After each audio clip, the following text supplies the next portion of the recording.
Shalom, fam. It's your moray, Jaydon Israel. Welcome to Real Talk Tuesday. Live stream is going up on a Tuesday. Hey, what it do? What's good, family? Pull up in the chat. Let us know that you are here. Say peace. Say hi. Say shalom. Say something. Don't be a shy one. Don't be scary, family. Tonight, we got another spicy live stream like we always do. Isaiah 4:1 is not proof for polygamy in America.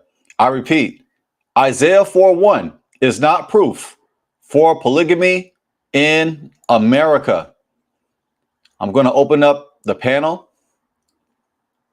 momentarily. But before we do so, family, I want to go ahead and make sure everything is all right on my end because we are live. The mistakes are absolutely free. I'm not changing them because I'm too lazy to delete them. You already know what it is, family. All right. YouTube Studio says, excellent condition. All praises. Before we get to our episode, let me go ahead and give out these announcements, family. They are worth it. You do not want to miss the announcements. They are worth money. Now, feel free to give your perspective, your analysis on Isaiah 4:1. While you do that, family, I'm going to go ahead and pull up the announcements. I'm going to share the screen. But I hear all the time, Israelites, they use Isaiah 4:1 to justify polygyny today. However, is that accurate? Is that fair to do so? According to my analysis, Isaiah 4:1 is not proof for polygamy in America today. Live open panel. Shalom, shalom to Ema, Bithia, Yahusha. Thank you for joining us, Ema. Always pulling up and showing edification and wisdom and support. Thank you for joining us tonight. If you want, Ema, if you'd like to give your perspective on polygamy, feel free to do so. Family, you know what it is. We are objective around here. I encourage you to think for yourself. I don't encourage you to think like me. I encourage us to think for ourselves and to do our own research. Now, when you go below this video, just go below the video, fam, and you will find your favorite four-letter F word. Let me show you. For example, this video right here, which many Hebrew Israelites cannot stand. Hebrew Israelites, stop hating Jewish people. Wake up call. Right on, Ema Bithia. Ema Bithia is at work getting that paper. That's what's up, Ema. Be about your paper, Ema. I see you getting that paper. And at the same time, supporting this ministry. All praises to our great King. Family, I don't do this channel for likes. This is a ministry. I am not here to quote the Hebrew Israelite company line. What's that? Generally speaking, to hate on Jewish people. I'm not here to give that company spiel. I think for myself, we are commanded by Yah to love Yah with all we got, to love our neighbor and to love ourselves. Our neighbor includes the Israelite and the stranger, which includes Jewish people. Hebrew Israelites, stop hating Jewish people. Let's go. So, for example, go below this video or this video that I dropped yesterday that Hebrew Israelites do not like. Click where it says more. Get your free goodies. That's right. Free goodies, family. The Lord's Prayer in Hebrew and English. Video tutorial and free PDF download. I created these PDF downloads and these tutorials. 30 words in Paleo Hebrew, Biblical Hebrew and English. Video PDF. The 10 Commandments in Hebrew and English, video, PDF. The Shema prayer in Hebrew and English, video, PDF. and the priestly blessing in Hebrew and English, the benediction. You guessed it, video PDF. Want to start learning Hebrew? All courses are right here. I have courses for children and adults. Adults you can learn alongside your children. As a former Sunday school teacher and licensed minister in Christianity, it is my duty, it is my honor, it is my pleasure to teach biblical Hebrew. You know that's right. I love our language. Tap in. Need Hebrew Israelite apparel? If you want to rock the kingdom, like your boy right here, look at this shirt. Big screen, apps out of my way. I'm flexing. Look at the shirt. I'm dripping in swag. You feel me? If you want to represent the kingdom, if you want to get the conversation started, if you want to represent the word of Yah with your apparel, you can do so. Here's how. Just go on the link. Click right here. Click on the link and I will show you, family. I can talk about it, but I'd rather show you. There is so much clothing you can have. Clothing for women, men, and children. Clothing for regular days and feast days. There is a variety of clothing from hats, beanies, do-rags, t-shirts, sweaters, long sleeves, hoodies, jackets, sweatpants, sandals, and more. Check it. Kavod. Kavod is the Hebrew word for honor, splendor, glory. Shalom. Unlock 20% off your order. For example, these beautiful couples t-shirts that you see on the screen, both those shirts together can be 20% off. I'm going to show you how you can do that. This is a typo. It should say 5.0. Due to the bumper clots, it reads by mistake 4.8. The customer's not always right. What you say, Jaydon? The customer's not always right. Facts. On the left side are the categories. Feast of Dedication, Chanukah is coming up. So if you're celebrating Hanukkah, or if you're celebrating Christmas, or if you're celebrating Chanukah, or if you're celebrating Hanukkah, I'll be here all day. Go ahead and represent for the kingdom. Yes, the jokes are free. I got plenty more where that came from. Scroll down, tap in. There's clothing for men, women, and children. Also, get your 20% off right here in the announcements category. Use this link. Use this link to get 20% off your order. Do so before I change my mind.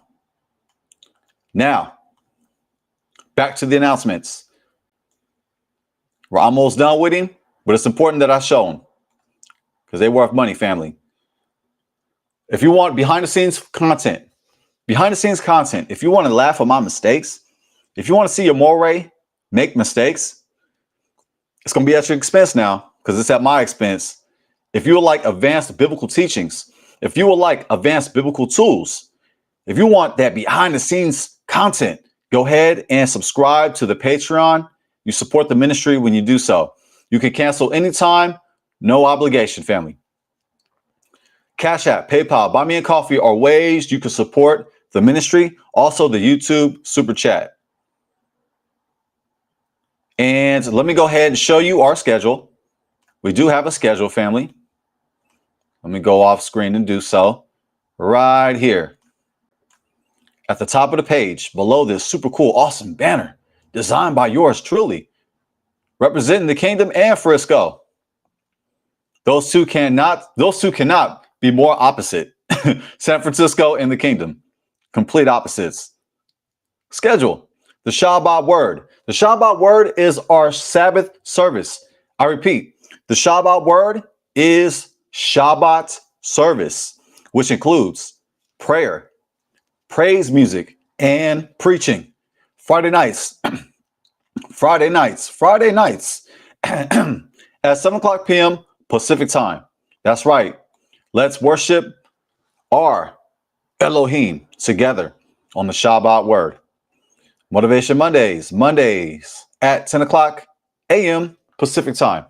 Get your Monday work week started with Motivation Monday. Real Talk Tuesday, open live panels. That's right. This is a live stream, family. Tuesdays at 5:30 p.m. Pacific time And when I'm available, I go live on Wednesdays at 5:30 p.m. Pacific time. Wednesdays, 5:30 p.m. Pacific time. I will be going live tomorrow. That is the plan. Thursdays, I like to release a short or a video or something like that, a video clip or a shorts. And Friday, we have Shabbat service. Also, here are links again. Hebrew courses, Patreon, Etsy, Cash App, PayPal, Buy Me a Coffee, IG, Facebook Meta, Jaydon and Jazz, my wife and I's channel. My wife and I, we make content about Black love, trending topics, celebrity news. It's a secular show. However, as Israelites, let's stay black. If you want to go ahead and contact me, go ahead and verify that you are a human. If you want to contact my email, because there are individuals watching that are not humans. They appear in the chat from time to time. And that concludes the announcements. I told you, family, I told you that they are worth it.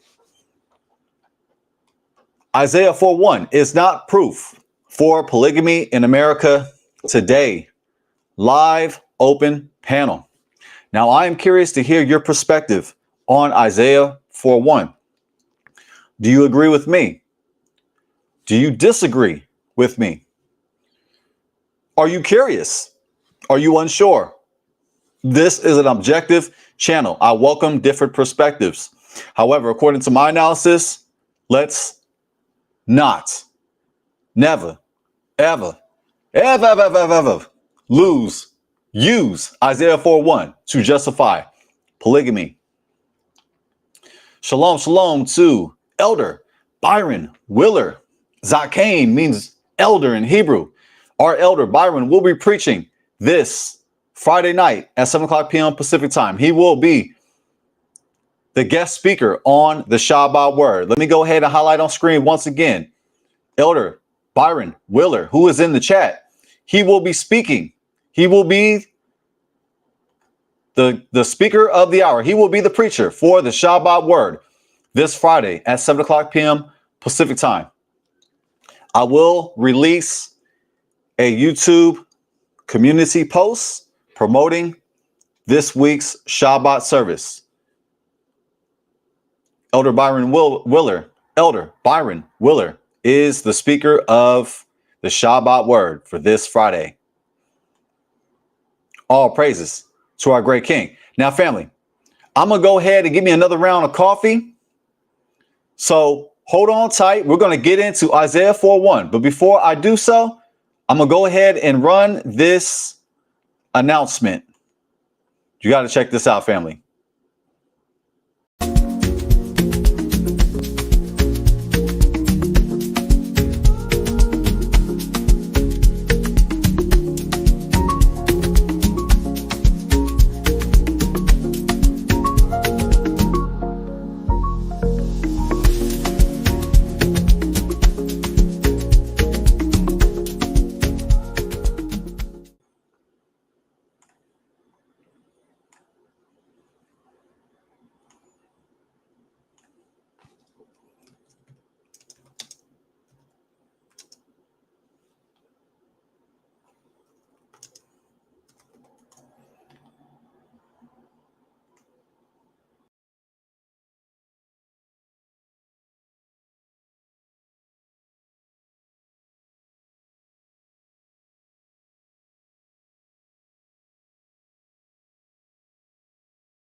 Thank you, family, for being patient with us. Yes, we appreciate you, Elder Byron Willer. Thank you for allowing me to speak on your channel. I am looking forward to hearing the message that Yah gave you. Elder Byron Willer will be the speaker on this week's Shabbat word. That's right, family. Let's go ahead and get to it. Isaiah 4:1. Now, question.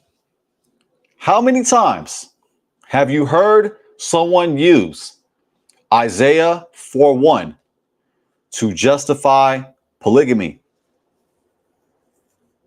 Have you heard it more than once? Have you ever heard before? Have you ever heard Isaiah 4:1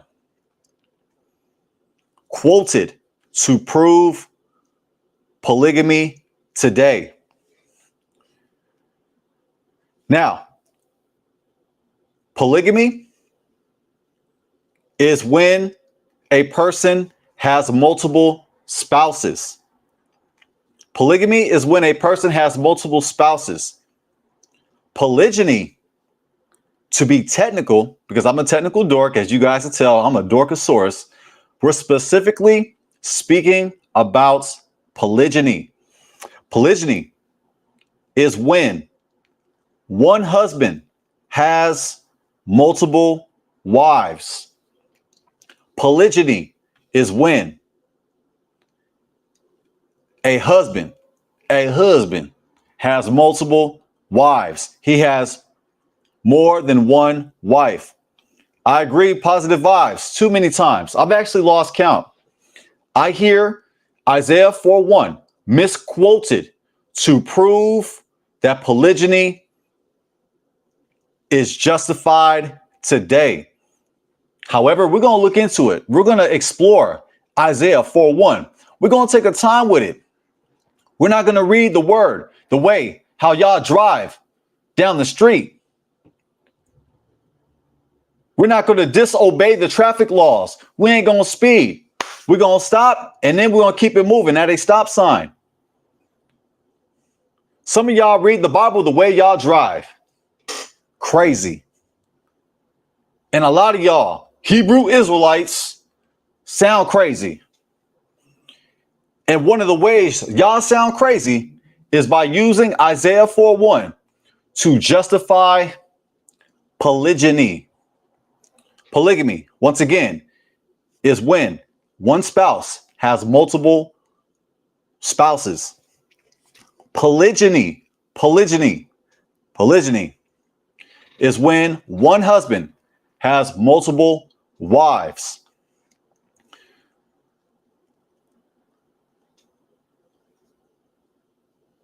Polygyny is included inside polygamy.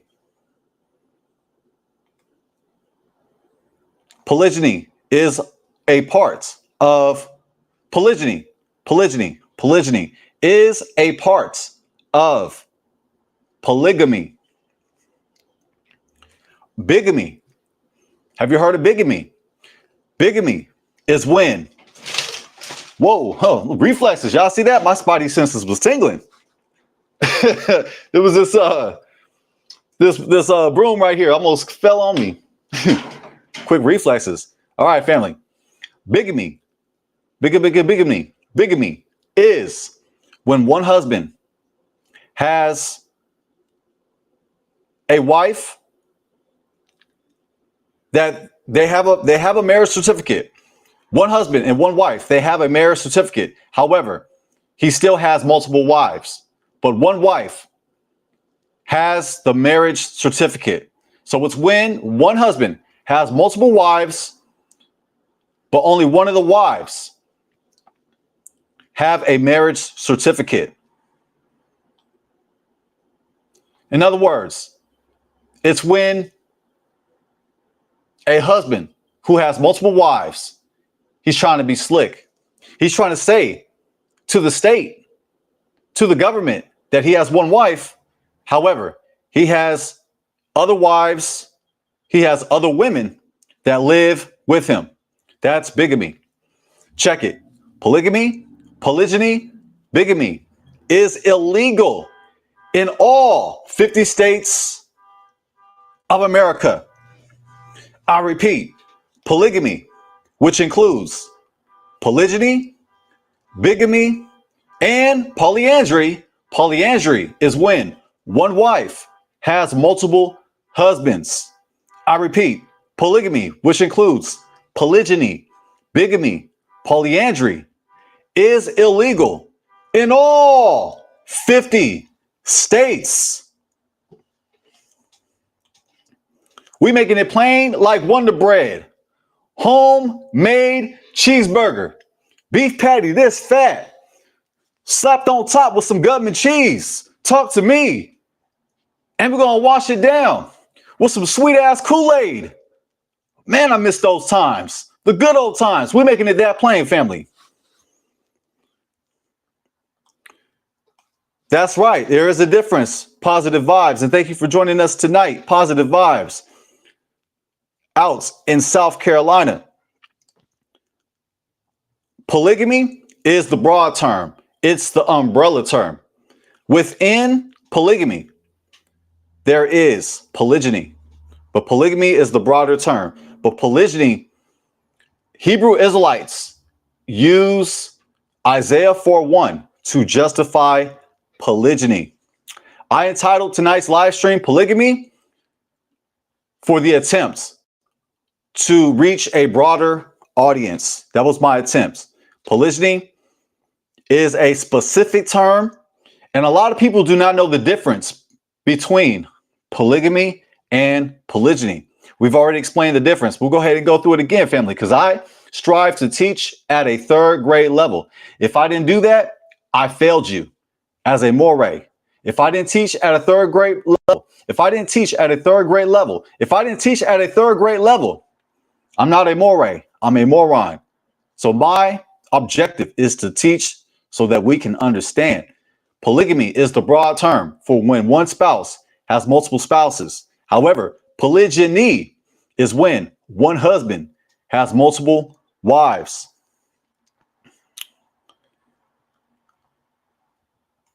Big facts. Big facts. And that's polyandry. Polyandry is when one wife has multiple husbands. We don't find that example in the Torah. Last time that I checked, when I looked through the Torah, when I looked through the Tanakh, the Old Testament, the Tanakh, I don't see an example of polyandry. However, to be objective, we see examples of polygyny throughout the Bible. We see polygyny. We see examples of polygyny. So to be objective, I will acknowledge that there are examples throughout the Bible of polygyny. And check it. When I read these examples, I get the inference that we should not engage in polygyny. In other words, polygyny did not work back then. And for damn sure, it don't work today in America. Why? Because it's illegal. If you are practicing polygamy today, if you're practicing polygamy, if you are practicing polygyny today, where one husband has multiple wives, you can be fined and you can be arrested. You can be arrested. Did you know that? If you practice polygyny right now, you are at risk of being locked up. Check it. We have too many of our black men that are spending time behind bars. Don't give them another reason to arrest your black ass. And I say this out of love, out of realness. As a mulatto, as being mixed, being light-skinned. Let's not give them another reason. Let's not give them another reason. Let's not give them another reason to arrest us. Polygyny can get your black ass locked up.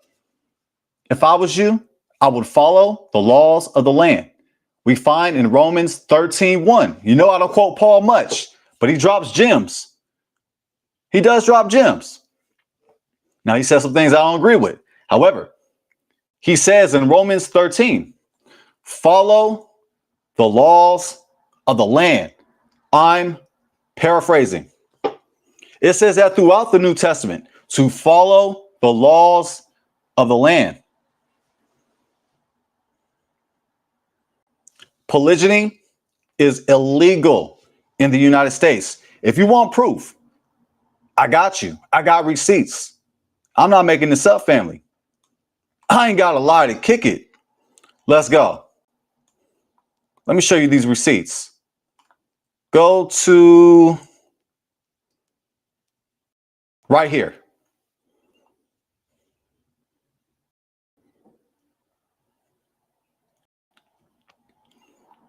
Right. Polygyny is a problem in our community. Y'all see that? It says polygamy. Polygamy. There I go again. Polygamy. Polygyny is a problem in our community. Off limits podcast response. In this live stream, family, I made a response to the four brothers on screen. The four brothers on screen: Lorvins, J. Lutch, Amir, Reitzer, and yahu'el. They support and endorse polygyny. They made a live stream asking the question, is polygyny a problem in our community? I responded in their chat and I said, it is a problem in our community. It's a problem in our community. I was in the chat. I had got kicked off. They kicked me out of the chat. However, I made a response to their live stream. As a matter of fact, this live stream right here, I did a reaction. To their video. I show footage of their live stream and I react to it. And it gets even better. I had on yahu'el, who is at the bottom right. At the bottom right is yahu'el. He was kind and generous to come on the live stream, and we had a powerful and respectful conversation on polygyny. Shout out to yahu'el for coming on the live stream last week. You can check out this live stream after this video, family. After this live stream, check this out after this one, and check it. Shout out to Lorvins, J. Lutch, Amir, and yahu'el. These are four good brothers within our community. I love these brothers. I appreciate these brothers. I just disagree with these brothers. That's all. As the children of Yah, we can agree to disagree. Even though I disagree with them, that does not change the way how I feel and how I view them. We don't all have to think the same, family.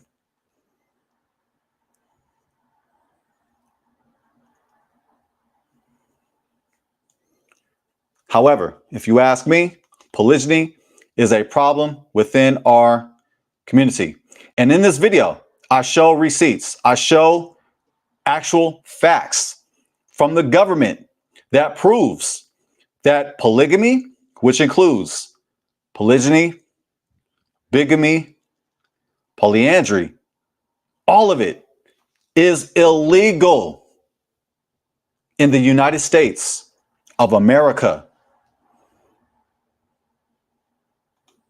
I ain't got a lot to kick it. However, if you are in a polygynous relationship, you are at risk of being locked up.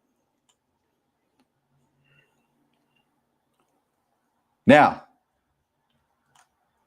let's get to the word. Let's go to Blue Letter Bible. Let me go ahead and share my screen. We're going to go to Blue Letter Bible. We're going to pull up Isaiah 4:1. We're going to get into it. We're not going to cherry pick. We're not going to proof text. We're not going to conflate scriptures to prove our angry point. A lot of brews make that mistake.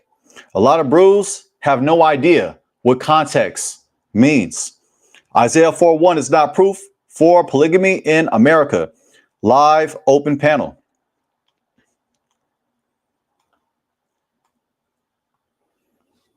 Hallelujah.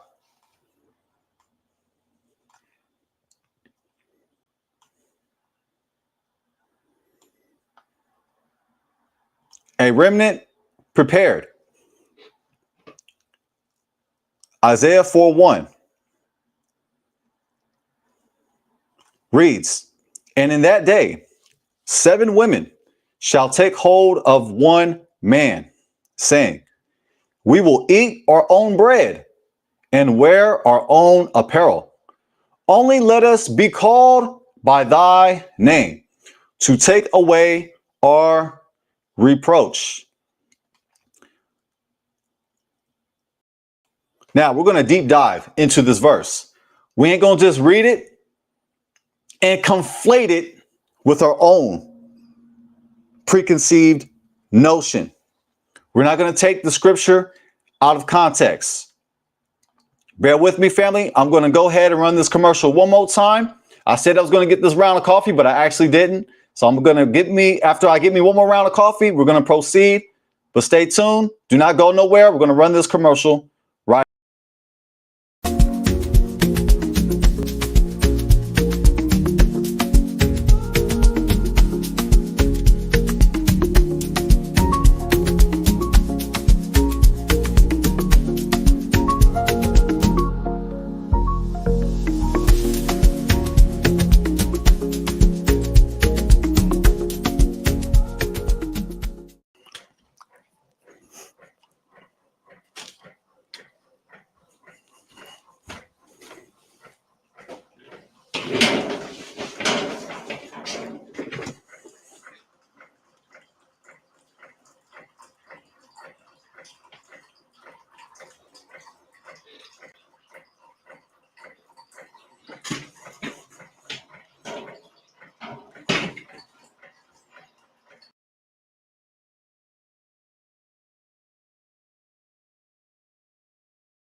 Shalom, shalom, shalom, shalom to Ophir, 1984. Thank you for joining us tonight, and thank you for being patient with me.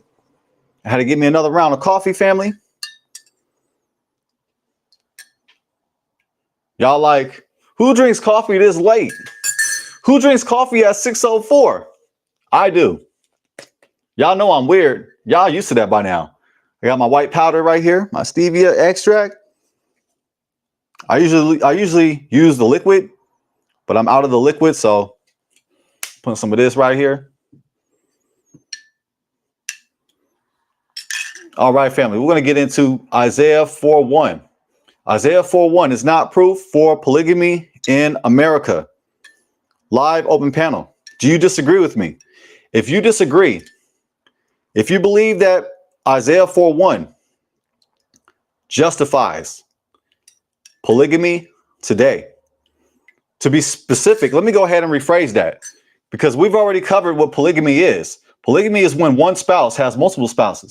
However, let me go ahead and clarify. That way we all are on the same accord. Isaiah 4:1 is not proof for polygyny. There we go. Polygyny in America today. Live panel. Live open panel. Now that we know the difference between polygamy. Polygamy is when one spouse has multiple spouses. And polygyny. Polygyny is when one husband has multiple wives. Now that we know the difference, we are going to look into Isaiah 4:1. We're going to do a deep dive. Shalom, shalom to YBG 336.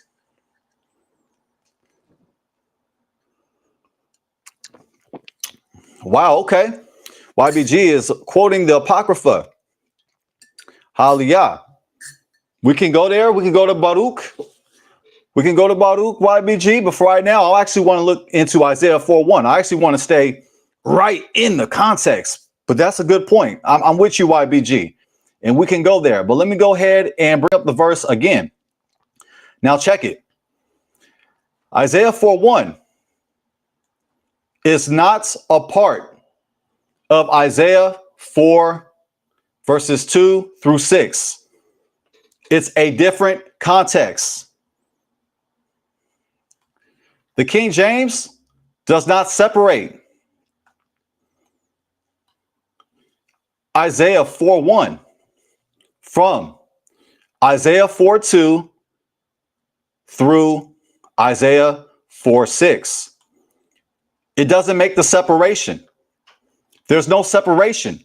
According to the King James, excuse me, according to the King James, there I go again.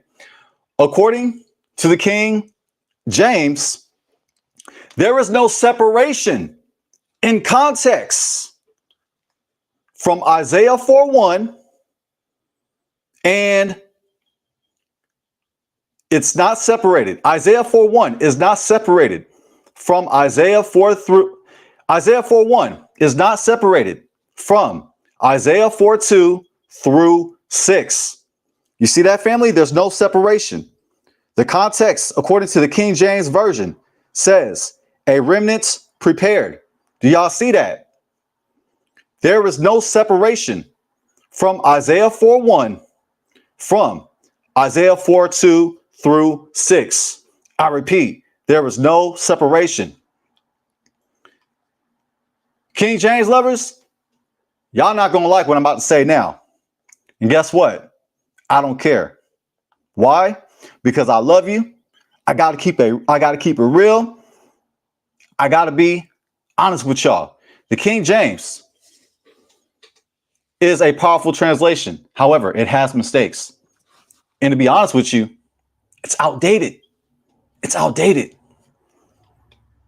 The King James got it wrong. What you mean got it wrong? The King James does not separate verse 1 from Isaiah 4:2 through 6. It's all grouped together under the context, a remnant prepared. Y'all see that? There's no separation. However, according to context, there is a separation. Well, where's the separation? ESV. Let's go to the ESV. Follow me. Notice Isaiah 4:1 is in its own context. However, after verse 1, it says, the branch of yahuah glorified. Verses 2 through 6. Do y'all see the separation? Isaiah 4:1 is separated from Isaiah 4:2 through 6. Isaiah 4:2 through 6.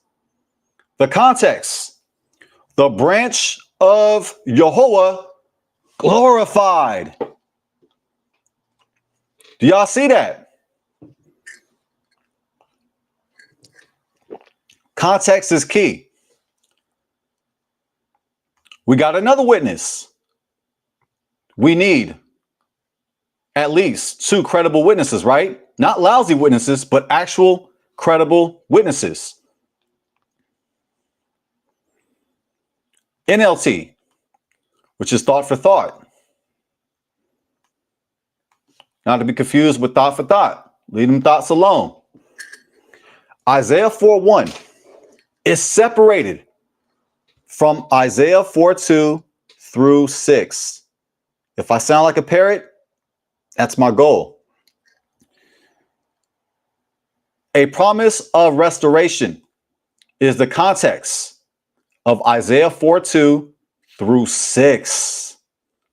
That's the context. Do y'all see the separation? Shout out to African Hebrew. Shalom, shalom to you. I love the name and I love the comment. KJV got so many errors. The KJV is Michael Jordan right now. If Michael Jordan came out of retirement and returned to the NBA right now, that's the KJV. Shout out to Michael Jordan. No diss. All I'm saying is that the KJV is outdated. 1611 or not 1611, whatever, it's outdated. The KJV doesn't have the sources that we have today. It did not have the Dead Sea Scrolls. In the KJV, it makes the mistake of applying linguistic glosses throughout the text. Linguistic glosses. Thank you, African Hebrew. You're right, look, Michael Jordan, if he was to come back, I'm sure he'll score a bucket or two, or not. I'm just saying.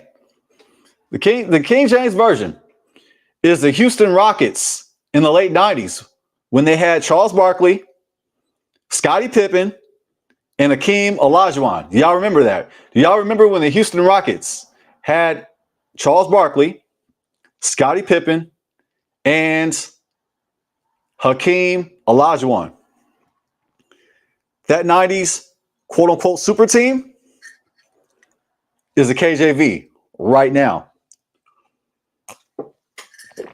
Good, but not great. Okay, now that we see that Isaiah 4:1 is not a part of Isaiah 4:2, let's get another witness. NIV, the non-inspired version. I'm just playing. I like the NIV. I actually prefer the NIV. I actually prefer the ESV, to be technical. I like the ESV, probably the best English translation, but it's all relative. They all have mistakes. But if you ask me, the best version of the Bible is the Hebrew Bible. That's the best. The original language, Hebrew. And if you want to learn Hebrew, go below the video and subscribe and enroll in the biblical Hebrew courses. I teach biblical Hebrew. I keep my classes small, but I have courses for children and adults. If you desire to learn Hebrew, that way you can correct the King James, go below this video. If you want to learn Hebrew to correct the King James Version, to correct Hebrew Israelites, and to correct Christians, go below the video. And I say this out of love because I'm a Hebrew Israelite. But a lot of Hebrew Israelites rely on the 1611 English KJV. They prefer that over the Hebrew. So what will be the right Bible right now? I encourage us to return back to our language, Hebrew. Return back to Hebrew. The Masoretic text. Right here. Here's the Masoretic text. This is the Hebrew family. This is what I encourage you. This is the best version of the Old Testament. Biblical Hebrew. This is not Yiddish. Stop it. Please stop it. This is not Yiddish. This is not Jewish Hebrew. Shout out to the Jewish community. I got love for every community. I love all communities. Ain't no weird racism over here. Family, I'm mulatto. I'm mixed. I'm light skinned. I got love for everybody. In the words of Bob Marley, one love. But if you desire to learn biblical Hebrew, go ahead and tap in.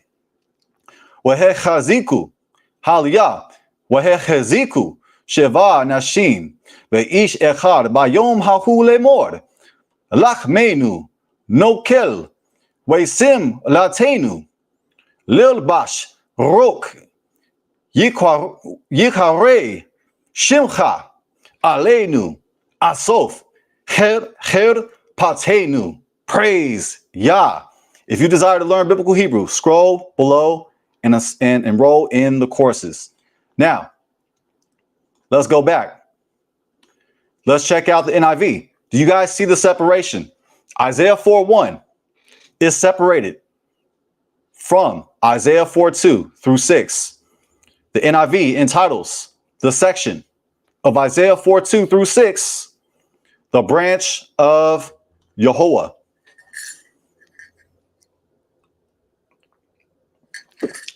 It's not the same context. It's different context.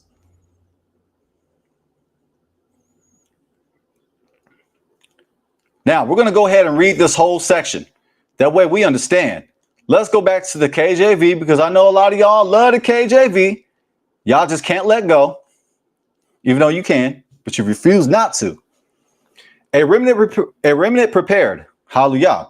And in that day, 7 women shall take hold of one man, saying, we will eat our own bread and wear our own apparel.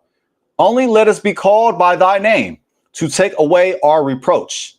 Verse 2, in that day shall the branch of yahuah be beautiful and glorious, and the fruits of the earth shall be excellent and comely for them that are escaped of Israel.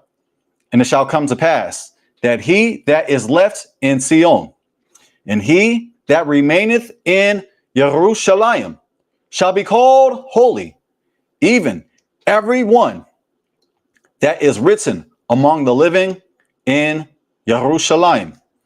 When Yahuwah shall have washed away the filth of the daughters of Zion, and shall have purged the blood of Jerusalem from the midst thereof by the spirit of judgment and by the spirit of burning. And Yahuwah will create upon every dwelling place in Mount Sion and upon her assemblies a cloud and smoke by day, and the shining of a flaming fire by night. For upon all the glory shall be a defense. And there shall be a tabernacle for a shadow in the daytime from the heat, and for a place of refuge, and for a culverts from storm and from rain. Y'all catch that? Hebrew Israelites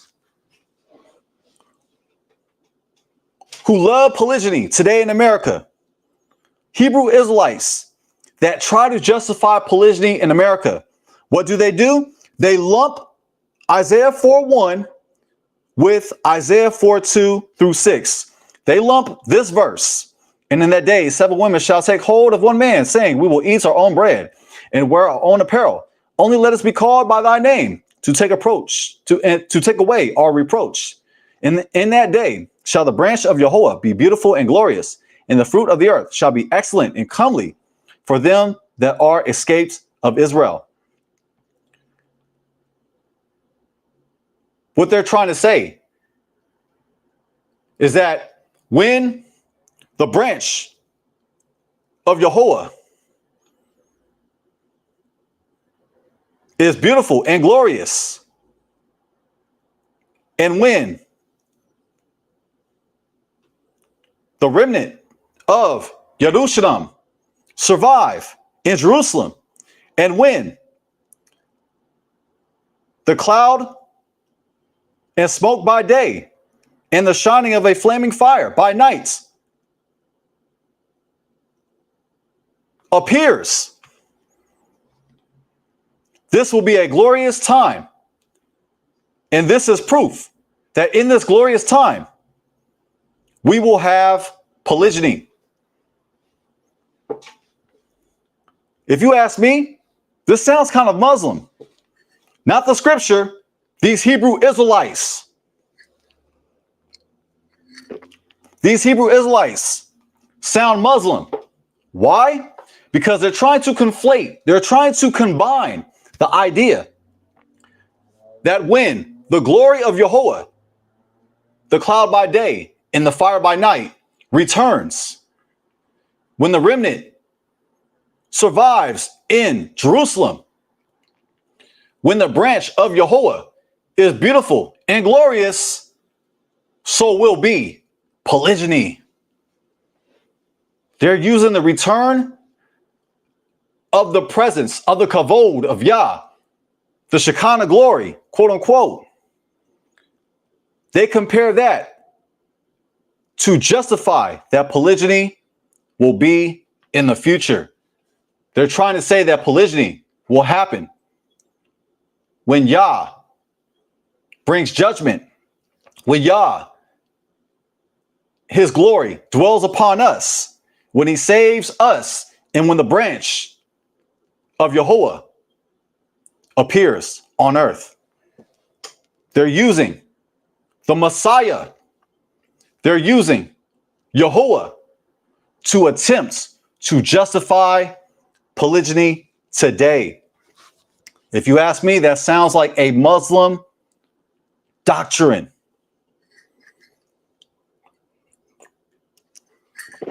But we know, according to the ESV,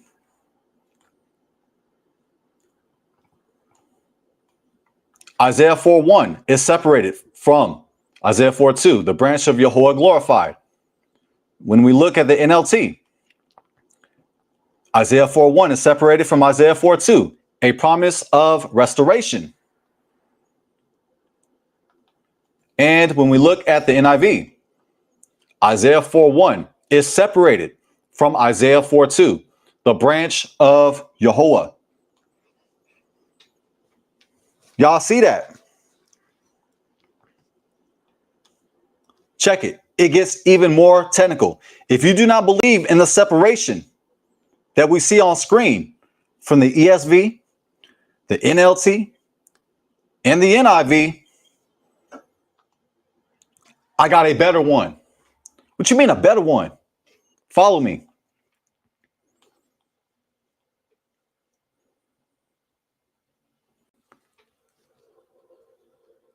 Isaiah 4:1 is separated from Isaiah 4:2 through 6 because of the, ready for it? Setuma. What's a setuma? We're going to get into it here right now. The setuma, which is abbreviated as the letter Samik, which is a Hebrew letter that is equivalent to like the letter S. Let me show you what I'm going to show you this setuma. Let's go. In order to see this setuma, let's go back to Isaiah chapter 3, and let's start at verse 17. Right here. Go to Tools, Interlinear. This letter right here is a Samik. This is a Samik. This letter represents setuma. Hold on to that. Now, I really should charge for this, family. I love y'all. You know I love y'all. But this, what I'm about to share tonight, I really should charge. Now, keep in mind, the setuma that we find on Isaiah chapter 3, verse 17. Now, let's go to Isaiah 4:1. Let's go to Tools. Let's go to the end of the verse. Right here. Do y'all see that letter? You guys see that letter? That letter is the Samik, which is the setuma. This letter represents the setuma. In other words, on a Torah scroll, this division, aka paragraph, begins from Isaiah 3:18 and ends after Isaiah 4:1. I repeat, Isaiah 3:17. This letter, Samik, which represents the setuma, it ends this division, this paragraph, and it begins a new paragraph. The new paragraph begins after the setuma. right here. The letter Samik, which is in the Hebrew alphabet. In other words, Isaiah 3:18 begins a new paragraph.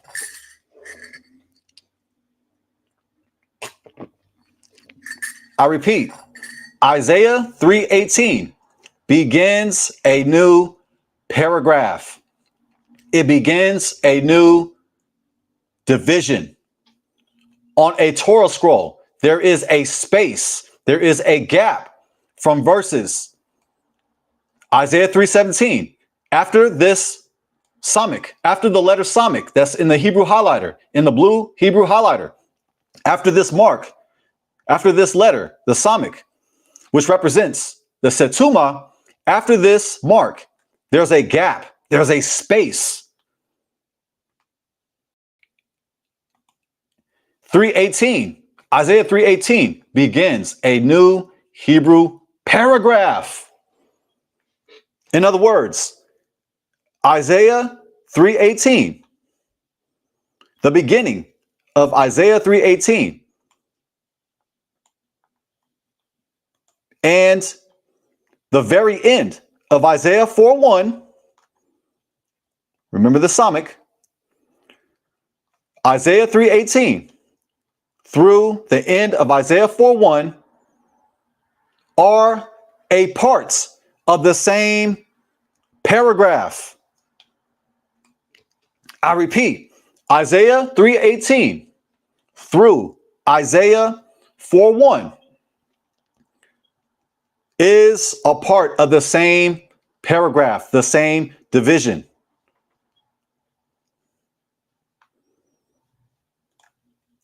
We getting into it, family. That's why we see the break, the branch of yahuah in the NIV.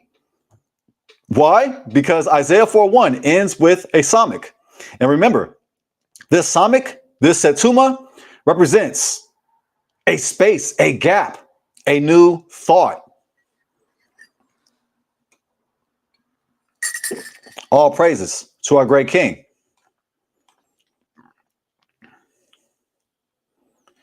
Isaiah 4:2 is a new division paragraph. Isaiah 4:2 is a new division paragraph. Why? Because of the letter Samik in the blue Hebrew highlighter. This ends this division, this paragraph. And after this ending, there's a space, there's a gap. And after that gap, that space is a new paragraph, a new division. Isaiah 4:2 begins a new paragraph, a new division, the branch of yahuah in the NIV, NLT, a promise of restoration, and the ESV, the branch of yahuah glorified. You understand, family? Am I speaking over above you? Let me know. Let me know. You guys following, or am I speaking? Am I dropping the ball? Am I speaking over anybody? Because I hate when people speak over me. I can't stand it. I hate when somebody speaks and they're trying to sound smart. In other words, Isaiah 3:18 through the end of Isaiah 4:1 is a part of the same paragraph. Now, we're going to show and prove even more.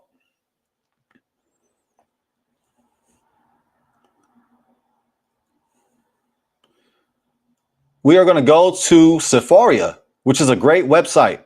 A lot of brews do not use this website. In my opinion, it's slept on. In my opinion, it's slept on.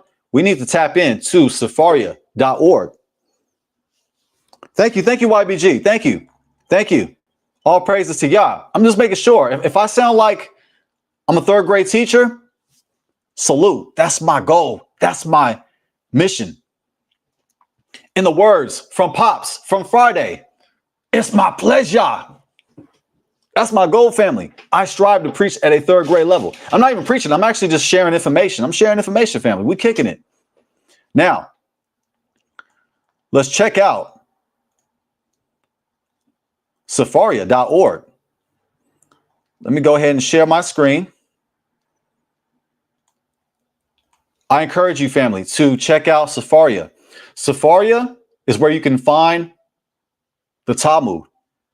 You say, what, Jaydon? You can find the what? The Talmud. Now, I don't subscribe to the Talmud.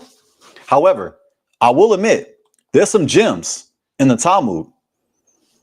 But you got to go ahead and take your time and chew the meat, spit the bones. I'm not saying you must follow Talmud. It's not our authority. It's not authoritative on Israelites. However, there's gems in the Talmud. And one of the gems is right here. We gain context. Remember what I said about the Setuma. And we're going to explain it too, family. I'm going to explain it. But I just want you to be familiar with this mark. It says the Setuma right here, the Samic. Sorry about that. The Samic right here, family.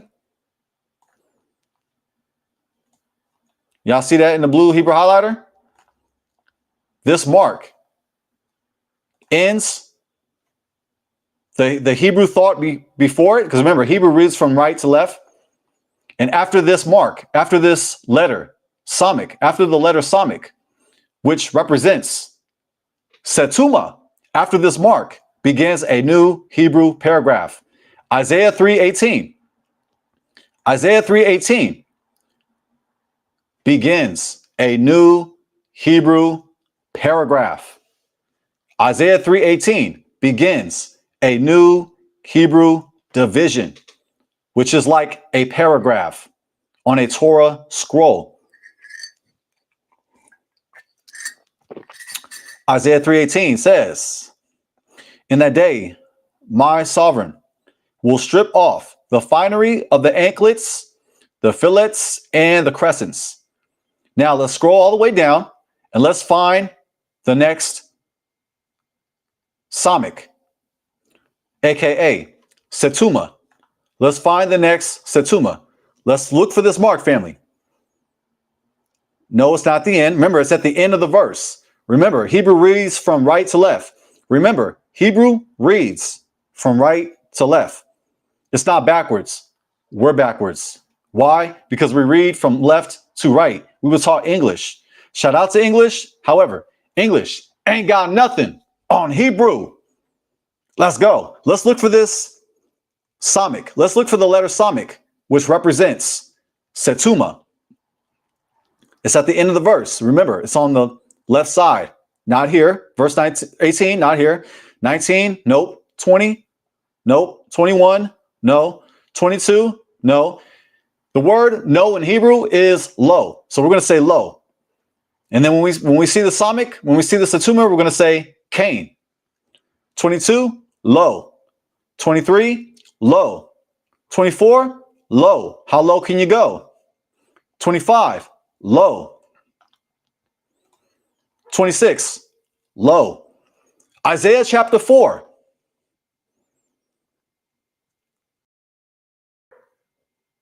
The letter Samic, Setuma, Cain. Cain.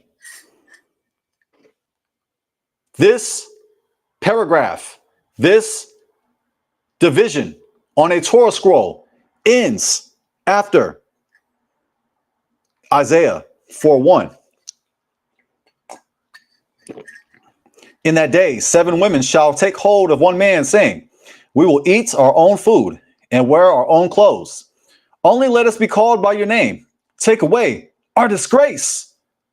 Samic, Setuma, end of paragraph.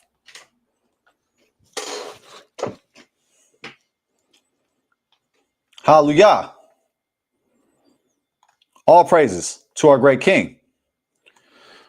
Originally, the Old Testament was not differentiated by chapters and verses.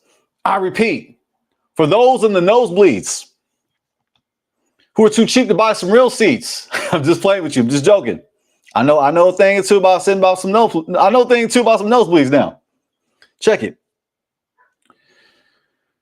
The Tanakh, which is the quote unquote Old Testament. Ain't nothing old about it. The Old Testament we actually live in.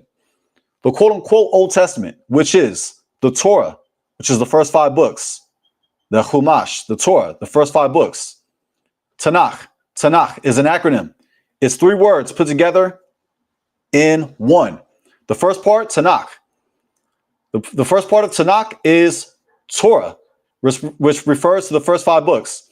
The second part, Nevi'im, which means prophets. And the third part of the word Tanakh is Ketuvim, which means writings.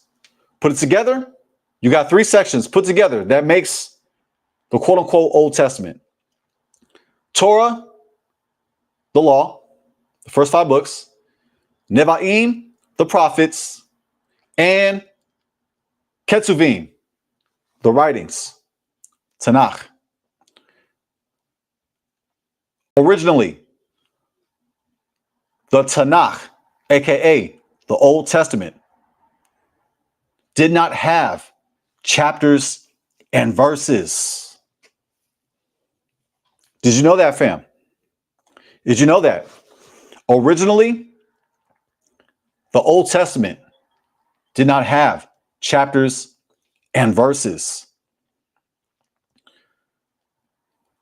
Chapters and verses was created by Christians. I'm not knocking chapters and verses. I'm not knocking it. I'm just bringing out information, family, that originally on a Torah scroll, the Old Testament was not divided by chapters and verses. That is a Christian undertaking. I'm not dissing. I'm just keeping it 100. Let's go to that source.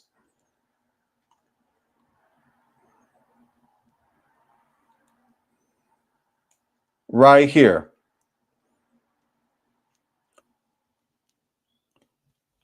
But before I do that, we're going to get some more understanding on this Satuma. Jaydon, I don't know what you're talking about. What the heck are you talking about a Satuma? I'm talking about this mark right here. This letter, this Hebrew letter, this Hebrew letter is Samach, Samach, Samach. And the Samach represents Satuma. I got you, family. I got you. Stop looking at me like that. I got you.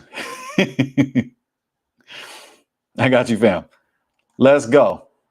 Let me go ahead and go off screen. We're going to go to biblicalhebrew.org and we are going to read. We're going to read the source. It's pretty short. Biblical Hebrew.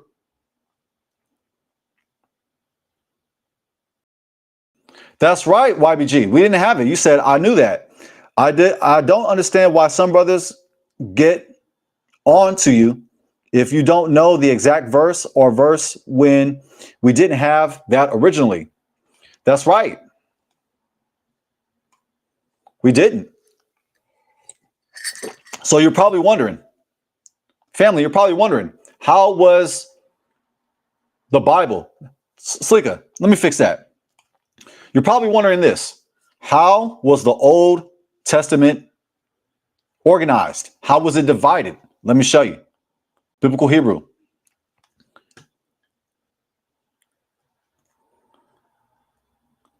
Petucha, which is represented by the letter Pe, and Setuma, Setuma, which is represented by the letter Samach.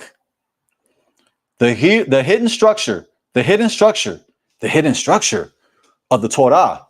We ain't so hidden tonight because we revealed it tonight, family. We saw this mark throughout. We saw it at the end of Isaiah 3:17. And we saw it at the end of Isaiah 4:1. Let's go. The Torah is more than just a sacred text filled with divine commandments and historical narratives. It is also a meticulously crafted manuscript, preserved with precision, by generations of scribes. One of the most fascinating aspects of the Torah structure is its unique system of division into parashiot, sections. Hebrew highlighter. Get your highlighter ready. Parashiot, sections or portions. And if you're familiar with my teachings on the Shabbat, we like to read a passage from a parasha. Parasha is Hebrew for portion. We flexing. You know how we do it. We Israelites and we still black. One of the most fascinating aspects of the Torah structure is its unique system of division into parashiot, sections, ensuring clarity and coherence in its continuous script. But did you know that not all sections in the Torah are created equal? Enter the world of Petucha and Setuma, two ancient methods of textual formatting that have guided Torah readers for millennia. What are parashiot in the Masoretic text? That's the Hebrew that we read on screen, family, that I showed on Sepharia and on blueletterbible.org. That is the Masoretic text. The authoritative text of the Hebrew Bible, the Torah, is divided into parashiot, or sections, to indicate thematic breaks and shifts in narrative or legal discourse. These divisions serve as textual signposts, helping readers and scholars navigate the complex tapestry of biblical laws, stories, and teachings. Unlike modern books with punctuation, paragraphs, and chapters, the Torah uses subtle yet profound scribal techniques to create these divisions. The two primary types of parashiot are Petucha, open section, and Setuma, closed section. Y'all following? Hebrew highlighter. Write it down. Take a picture. I don't give a what.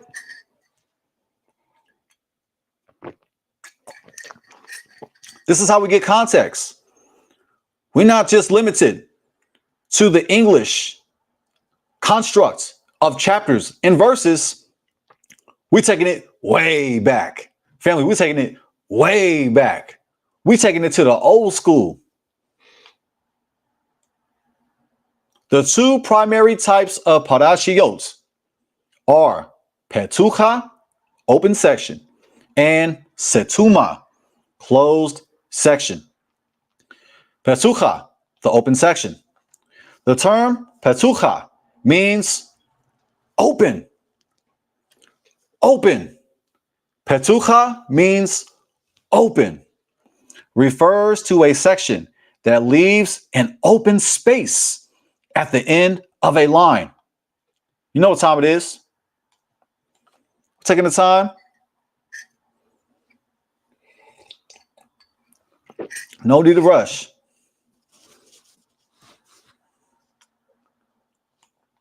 When a scribe reaches the end of a parasha Petucha, they leave the remainder of the line blank and begin the next section on a new line. You know what time it is? This visual gap signals a more pronounced division in the text, much like starting a new chapter in a modern book.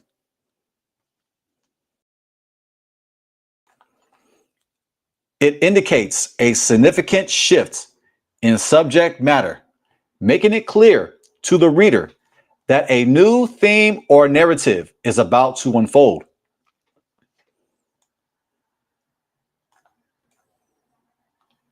Now, we're going to read about the Setuma, which we saw. Remember, we saw the Setuma. We saw the Setuma right here. Let me show you. we saw the setuma from Isaiah 3:17, which ends the previous thought right here.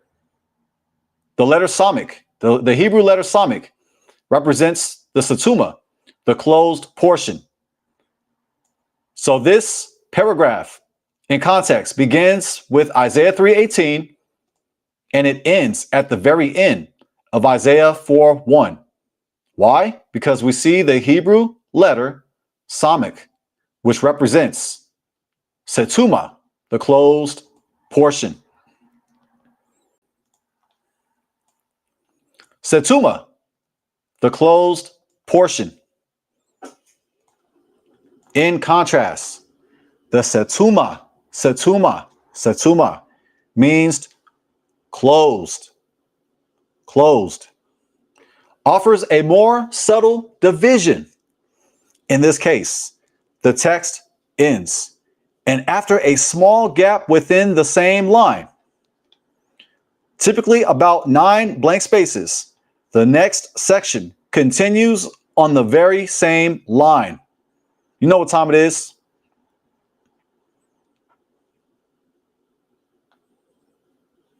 This whole portion.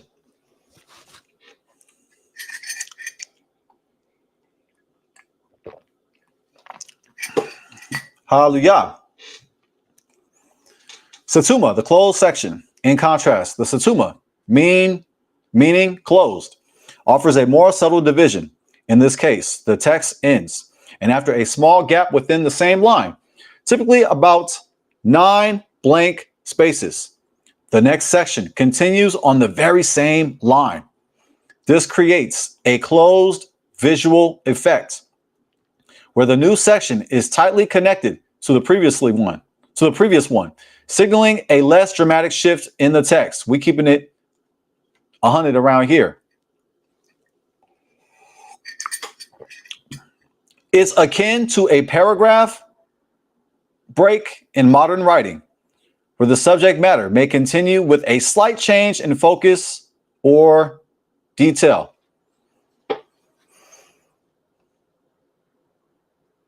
There's relation, but it's not the exact same context. Why are these divisions important? The system of Petzucha, the open portion, and the setuma, the closed portion. I repeat, in contrast, the setuma, I read that again. Why are these divisions important? The system of Petzucha, the open section, and setuma, which is the closed section, is more than just an ancient scribal quirk. It reflects deep insights into the Torah's structure and meaning. Each type of division helps readers discern the Torah's flow of ideas. Petzucha indicates a significant pause or a thematic shift, such as the transition from one legal code to another or the end of a major narrative. Setuma suggests a closer connection between sections, highlighting nuanced shifts within a broader topic. We gain clarity. We saw the setuma, which means the closed section.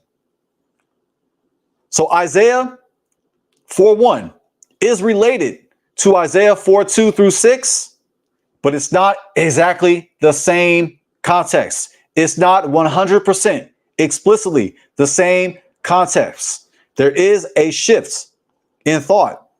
It's nuanced. However, there is a shift. The setuma is like a new paragraph. For example, in the book of Leviticus, where legal codes often appear in rapid succession, these divisions help clarify when one law ends and another begins. Similarly, in the narrative portions of Genesis, they signal breaks in the storyline, guiding the reader through the complex genealogies and dramatic events. The scribal artistry behind the Torah scroll, or Sefer Torah, is written by hand on parchment by expert scribes known as soferim. These scribes adhere to strict guidelines, ensuring that every letter, word, and section division is meticulously rendered. The use of petucha and setuma is an essential part of this tradition, preserved for thousands of years as part of the Masoretic tradition. The Masoretes, Yehudi scholars from the early medieval period, were instrumental in standardizing the text, including these vital section breaks, ensuring that the Torah's formatting remained uniform across all Yehudi communities. A legacy that endures. Even today, the system of Petucha and Setuma continues to be used in printed Hebrew Bibles and Torah scrolls, maintaining a link to ancient scribal traditions. This formatting not only preserves the sanctity and integrity of the text, but also enhances the study and interpretation of the Torah, offering readers subtle cues about the flow and structure of the divine word. So the next time you see a Torah scroll, take a moment to appreciate the artistry behind each line and space. The ancient system of Petucha and Setuma is a testament to the enduring brilliance of the Yehudi textual tradition, guiding readers through the sacred text with clarity and precision for generations to come. This scholastic article is from biblicalhebrew.org. Now that we know the setuma, which means the closed portion, is akin, it's similar to a paragraph in English. The thought is related, but it is nuanced and it does have differences. So in other words, what I'm saying is that Isaiah 4:1 is related to Isaiah 4:2, but there is a nuance difference. In other words, Isaiah 4:1 ends a paragraph, and Isaiah 4:2 begins a new paragraph. All praises to Yah.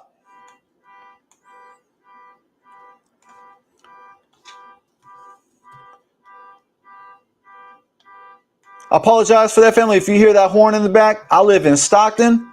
Apologize for me living here. The city's not called Stockton, it's called Stuckton. Because once you move here, there's no way out. There's a lot of things that happen in the city that don't make sense. When my wife and I, we hear it, when we see it, one word, Stockton. It explains it all.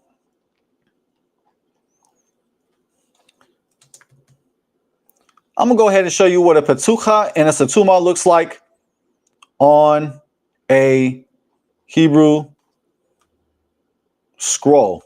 I wasn't going to do this, but I'm feeling really good. Let's see. I'm going to get it right here. I'm going to show you a Hebrew scroll, a Torah scroll. Right here. This is from Wikipedia, but I don't like using Wikipedia, but I'll use it here because it actually does edify what I'm about to say.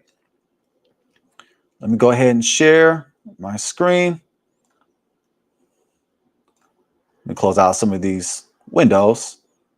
Here we go. Let's go ahead and share this screen. Check this out, family. If you're wondering what a setuma looks like on a Hebrew scroll, let's go ahead and get it. Whoa, this is huge. Hopefully you guys don't see that. Okay, right here. This is from Wikipedia. Just bear with me. I'm using this as a starting point. I'm just showing a source. This is what a petucha, which means an open section, and a setuma, a closed section, looks like. Remember, petucha, which means open section. It's like a chapter. And setuma is like petuma. Salika, let me repeat that again. The setuma is like a paragraph. Petucha means open section. It's like a chapter. It's represented by the letter Pe. And setuma, which means closed section. It's like a paragraph. Now let me go ahead and show you on a Hebrew scroll. This is from Wikipedia, parasha. Parasha means portion, section. Right here, family. This is a page from the Aleppo Codex, Deuteronomy 32:50 through 33:29. Parasha breaks visible. Parasha breaks visible on this page are as follows. Petucha, the open portion, 33:1 through 6, right column blank, line 8th from the top, and setuma, 33:7, right column indentation, line 23. We're going to go ahead and get that. Just follow me, family. I'm going to show you what they're talking about. Whoa, that's huge. Let me go back. It says on line right here on the 8th line from the top. Right here. This space right here. This space right here is a open section on a Torah scroll. This blank line represents Petucha, which is an open section on a Torah scroll. This scroll right here is from the Aleppo Codex. Now, it says,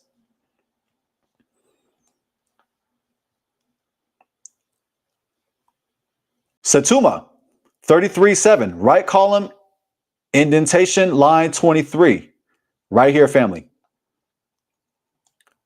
Right here. I got you. Moray got y'all. Let's get it. Right here, once again, is the open section, the Petucha.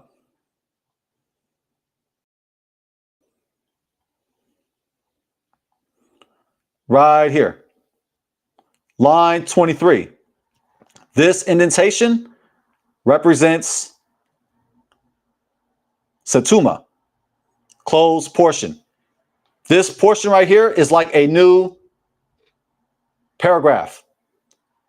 Now on top, this blank space, the Petucha, open portion, represents a new chapter. Now, let's go back.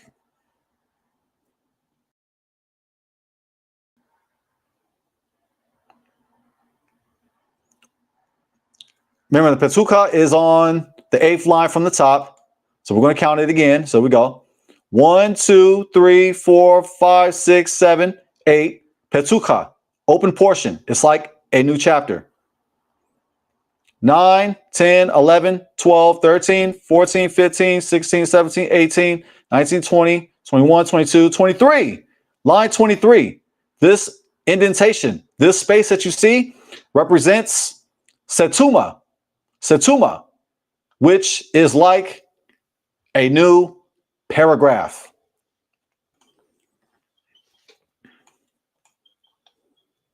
Hallelujah.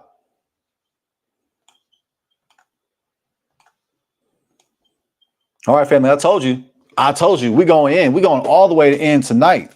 We are exposing that we cannot use Isaiah 4:1 to justify polygyny today in America.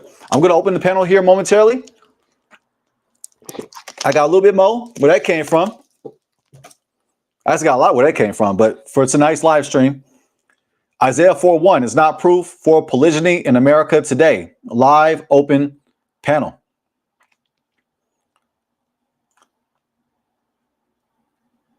Now, I'm just going to read the sentence. I'm not going to read the whole thing, But if you're curious about when chapters and verses were introduced into the Bible, check this source out. We sourcing up tonight, like we do every night. Right here. You can find this on stpaulcenter.com. Let me go ahead and share my screen.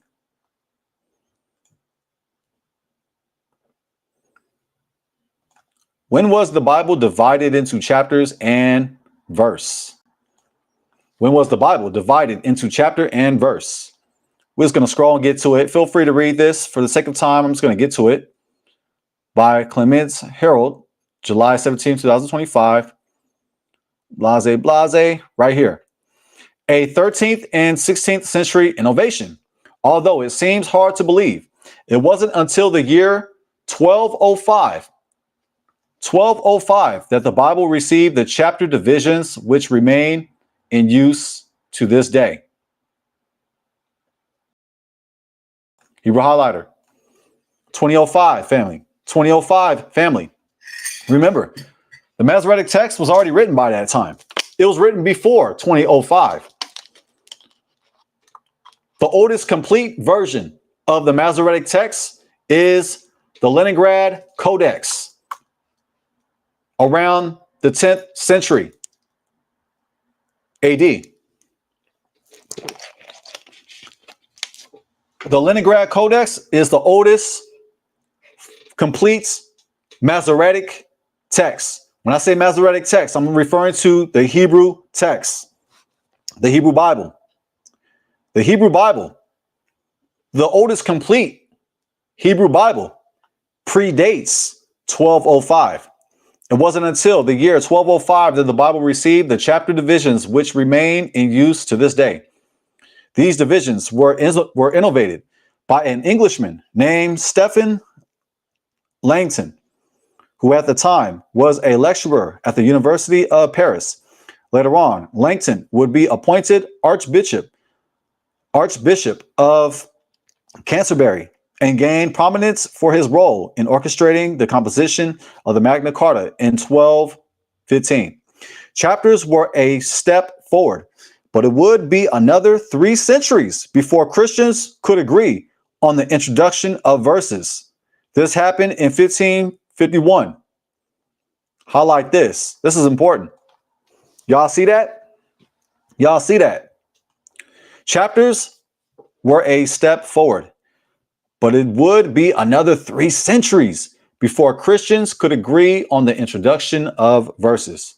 This happened in 1551 when a printer from Paris named Robert Einstein, also known by his Latin name, Robertus Stephanus, published a Greek edition of the New Testament, which provided the chapter verse division, which we still use today. Hebrew highlighter. Later on, Einstein extended his chapter verse system to the whole Bible. The first Bible to adopt his system in English was the influential Geneva Bible, which appeared in 1560. You know what time it is?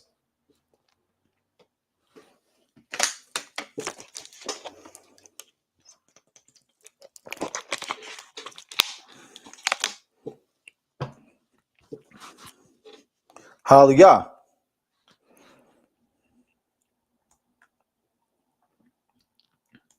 I appreciate it, family. Just go ahead and smash that like button. Destroy that smash button. Destroy that like button. Destroy that subscribe button. We really appreciate the support, family. We appreciate it. Please just like and subscribe, leave your comments, all the good stuff, fam. We appreciate it. Hallelujah.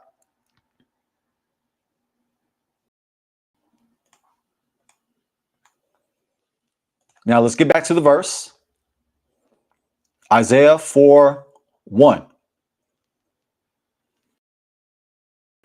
Now let's get some context. Let's start from the beginning of the paragraph. which is at the end of the closed portion. What is the closed section called again? That's right, the setuma. Let's go to 317.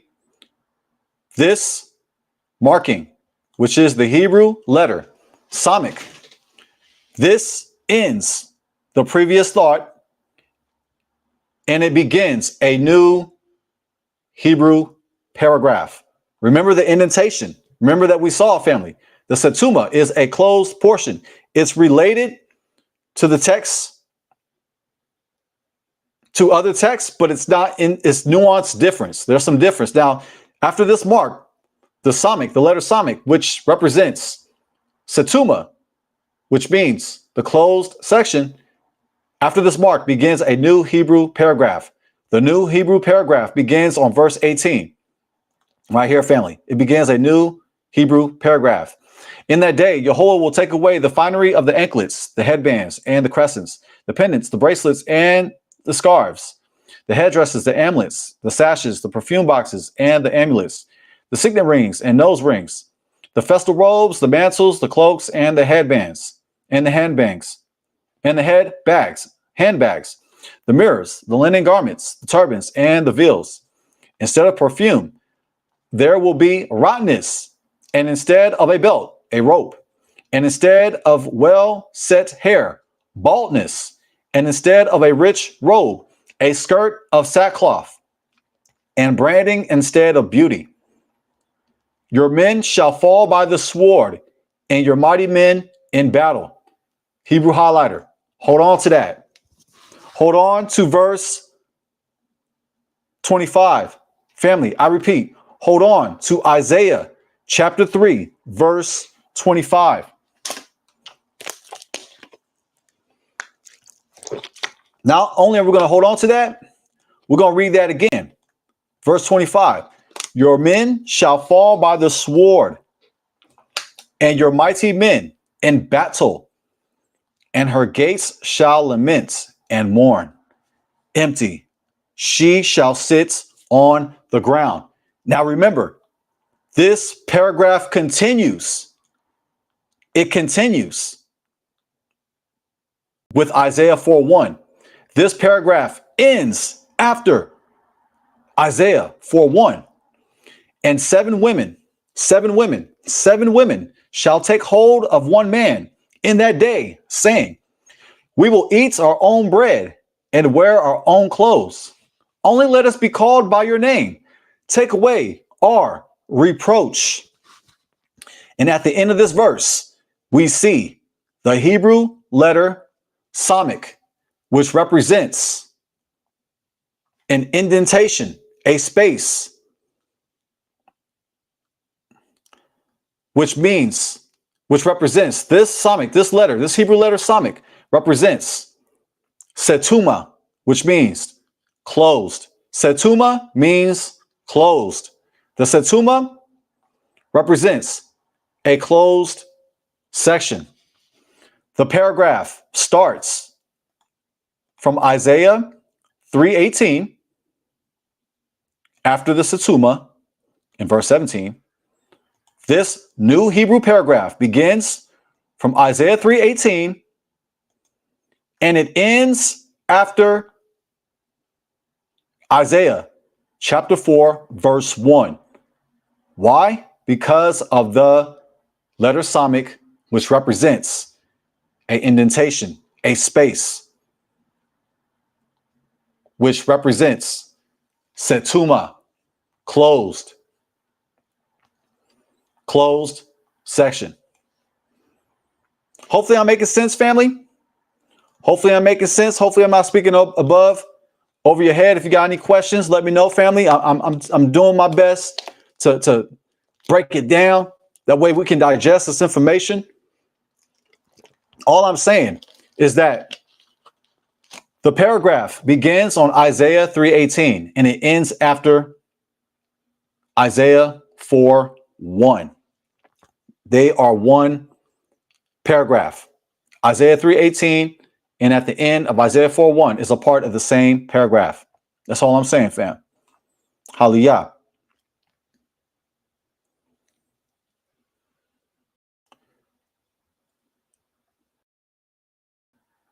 Now that we got context, we understand that this is speaking about a terrible time. This is speaking about judgments on Judah and Jerusalem. This is a terrible time, family. Specifically, it's speaking about from Isaiah 3:18. This is judgment. This is a time of devastation. Look at this. We've already read this. This is not a glorious time. Would you agree? Is this a glorious time? Is this a glorious time? Instead of perfume, there will be rottenness. And instead of a belt, a rope. And instead of well-set hair, baldness. And instead of a rich robe, a skirt of sackcloth. And branding instead of beauty. Your men shall fall by the sword, and your mighty men in battle. And her gates shall lament and mourn, empty. She shall sit on the ground. And 7 women shall take hold of one man in that day, saying, we will eat our own bread and wear our own clothes. Let us be called by your name. Take away our reproach, aka disgrace. Question: is this a glorious time? I repeat, I'm asking, is Isaiah 3:18 through the end of Isaiah 4:1, is that a beautiful and glorious time?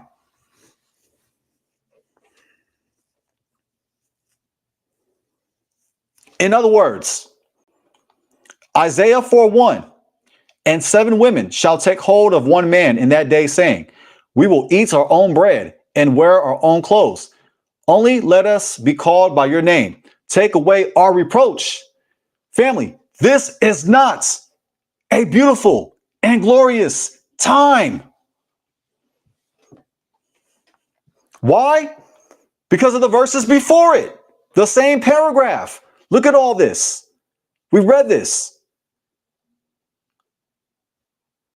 From glory to destruction. From beauty to ugliness.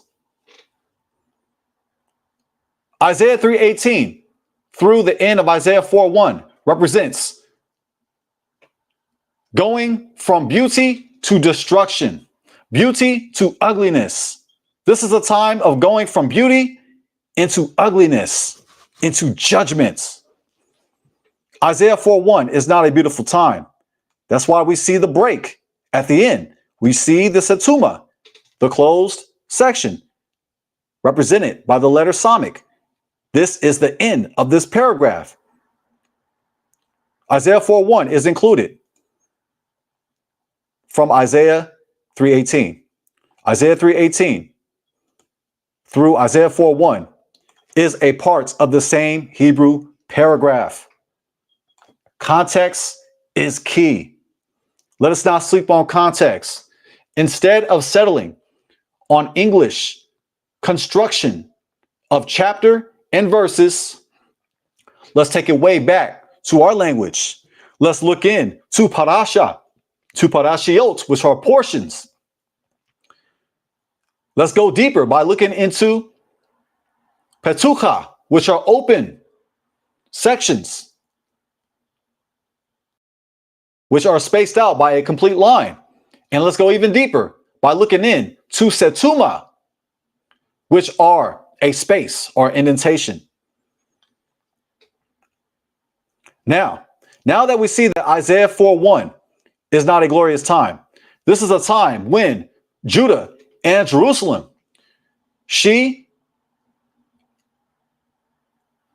because of her sin, I'm speaking about our nation, I'm speaking about Judah and Jerusalem, because of her sin, she is judged by Yah. Yah uses the Babylonians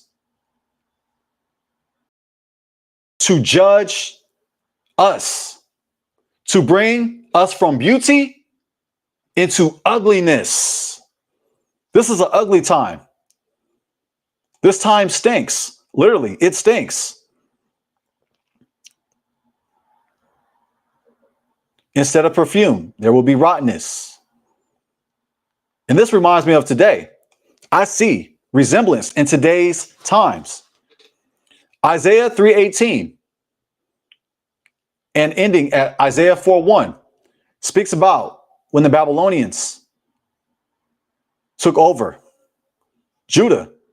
Also, it can represent a perpetual prophecy. When we mess up, we have to pay consequences and repercussions. We will go from beauty to ugliness. We will witness this, which we witness today. Your men shall fall by the sword, and your mighty men in battle. We see in Isaiah 3:25, there is a lack of men. There is a lack of men. That's why it says in Isaiah 4:1, due to the men falling by the sword, due to the men falling by the sword, and your mighty men in battle. In Isaiah 3:25, what's the consequence? Here's the consequence. And 7 women shall take hold of one man in that day, saying, we will eat our own bread and wear our own clothes. Only let us be called by your name. Take away our reproach. This is a time of desperation. This is a time of devastation. This is a time where there is a lack of men. Why? Because the men are killed by the sword. There is a lack of men. That's why 7 women are taking hold of one man. There is lack of men. There are more women than men. Why? Because of verse 25, Isaiah 3:25. It's all a part of the same paragraph. Your men shall fall by the sword, and your mighty men in battle. That's why we see Isaiah 4:1 say, and 7 women shall take hold of one man in that day, saying, we will eat our own bread and wear our own clothes. Only let us be called by your name. Take away our reproach. Now let's go even deeper. We're going to go even deeper. Let's go to the Cultural Backgrounds Study Bible, which I encourage you to read. Buy this Bible. Buy it. Shout out to my wife. She bought this for me for my birthday. I take gifts on my birthday. And by the way, tomorrow is my birthday. I repeat, tomorrow is my birthday. Tomorrow is my birthday. I'm going to put that in the chat. Tomorrow is my birthday. And guess what? I'm going live tomorrow. Tomorrow is my birthday. I take gifts on my birthday. I appreciate it. Now, I got this gift for my birthday, and I'm going to share some cultural, historical gems with you on verse of Isaiah 4:1.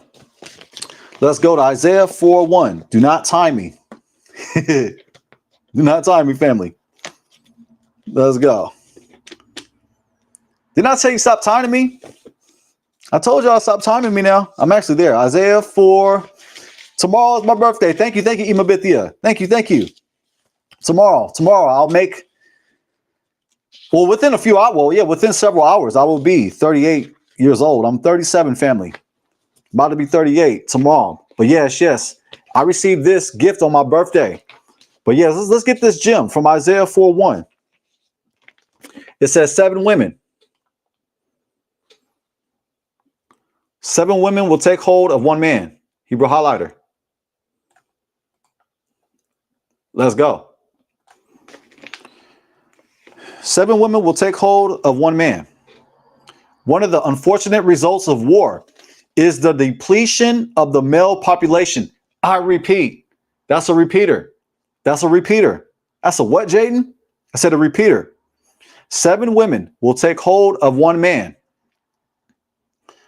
One of the unfortunate results of war is the depletion of the male population, resulting in a higher ratio of women to men. In the ancient world, women were under the care of various men during their lives. First, their fathers, then their husbands, then their sons. If these were lost through death or divorce, the woman and her children were placed in a precarious position, not the least reason being that land, the major resource of an agricultural people, was traditionally held by the man. Without a man and the sustenance supplied by the association with him, life was in jeopardy. This economic need is not the case here. However, since the women will provide their own provisions, apparently willing to bypass the traditional bride price. Do y'all hear that? That's another repeater. Check it. Context is key. Since the women will provide their own provisions, apparently willing to bypass the traditional bride price. 7. A significance, check it, 7 is a significant number in the Bible, indicating completeness. In other words, 7 represents completeness. E.g., 11:15, 30, 26. One indication of this is that the symbol for 7 in Akkadian also means totality. Why? Because Israel did not live in a vacuum. They lived around other nations. And also keep in mind, Avraham was from Ur of the Chaldees. Well, technically he's not Chaldean. The Chaldeans didn't exist yet. Avraham, our father, was probably Akkadian. He was probably Akkadian. So it's okay when you see similarities with Hebrew culture and Akkadian culture. Remember, Avraham was probably Akkadian. There's nothing to see here. No copycat, no infringement over here. One indication of this is that the symbol for 7 in Akkadian also means totality.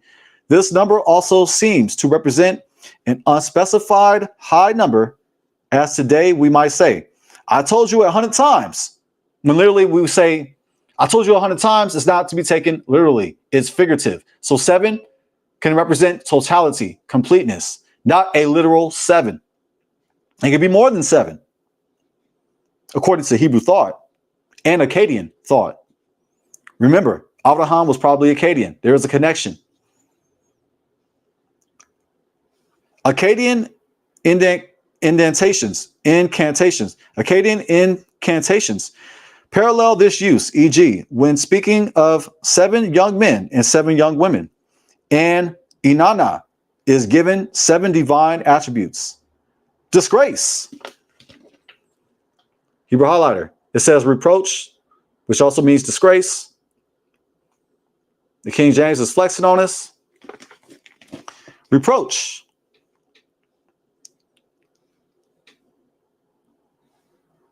Disgrace, reproach, points toward a societal rather than economic lack. This word occurs in the context of RAPE. I repeat, this word reproach, disgrace, occurs in the context of RAPE. An unfortunate concomitant of war. The women are seeking either protection from such violation or a return of status to women who have already been RAPED,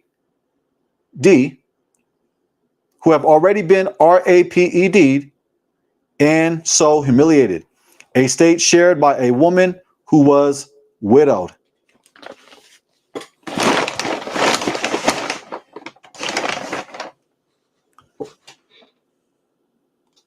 Hallelujah. We appreciate it, family. If you like the button, go ahead and click on the like button, subscribe button. Don't be shy. Don't be scared. If you even disagree with the information that I'm bringing out, let me know. Are you still justifying polygyny? Or do you agree with me? Isaiah 4:1 is not proof for polygyny in America today. Live open panel. Remember, polygyny is when one husband has multiple wives. Polygyny cannot be practiced today. Why? Because it's illegal in all 50 states. Polygamy, when one spouse has multiple spouses, illegal. Polygyny, one husband has multiple wives, illegal. Bigamy, one husband has one wife through a marriage certificate, but has taken other wives, other women to come in to live with him, to cohabitate, where he technically has more than one wife, but according to America, he has one wife, that's illegal. And polyandry, where one wife has multiple husbands, that's illegal. All of it is illegal in the 50 states of the US of A. Also, tomorrow is my birthday. Thank you, Ibn Bithia. Thank you, Elder Byron. Thank you. Thank you, family. I really appreciate it. All glory to Yah. All glory to Yah. I'm thankful for 37 years, and I'm looking forward for another year. In several hours, I will be 38. Yah willing. All glory to our great King. Now, and down the stretch we come. We got cultural background, study Bible, footnote. Now, it says in Hebrew, check it out, family. Let's go back to the verse, Isaiah 4:1. Hallelujah. Vehechaziku sheva nashim be'ish echad bayom hahu lemor lachmenu nokel vesim latenu lilbash rak yikare shimcha aleinu osef aleinu asof cherpatenu. Praise Yah. That word right here, this phrase right here, vehechaziku, vehechaziku, wehechaziku, wehechaziku, just like that, family. Wehechaziku. For I will take hold is how it translates. Hallelujah. Now let's go deeper. Let's click on wehechaziku. It's in the hifil stem. It's causative. You can't just pick whatever you want, family. You got to know where it's at. It's in the hifil right here. To make strong, strengthen. To make firm, to display strength. To make severe. I repeat, I apologize for that. Sorry for that bumaclot, speeding. You see that all the time in Stockton. Nobody knows how to drive out here. Okay, some people know how to drive out here. They're hard to see. Hifil, to make strong, strengthen, to make firm, to display strength, to make severe, to support, to repair, to prevail upon, to have, to take, or keep hold of, retain, hold up, sustain, support, to hold, contain. Now let's go to the Brown Driver Briggs. Let's go to definition 6. Bear with me, family. Sorry if I'm hurting your eyes. I'm going to scroll down slow. 3, almost there. 4, 5, 6, right here. We're in this ballpark right here, family. Especially take or keep hold of. Seize, grasp.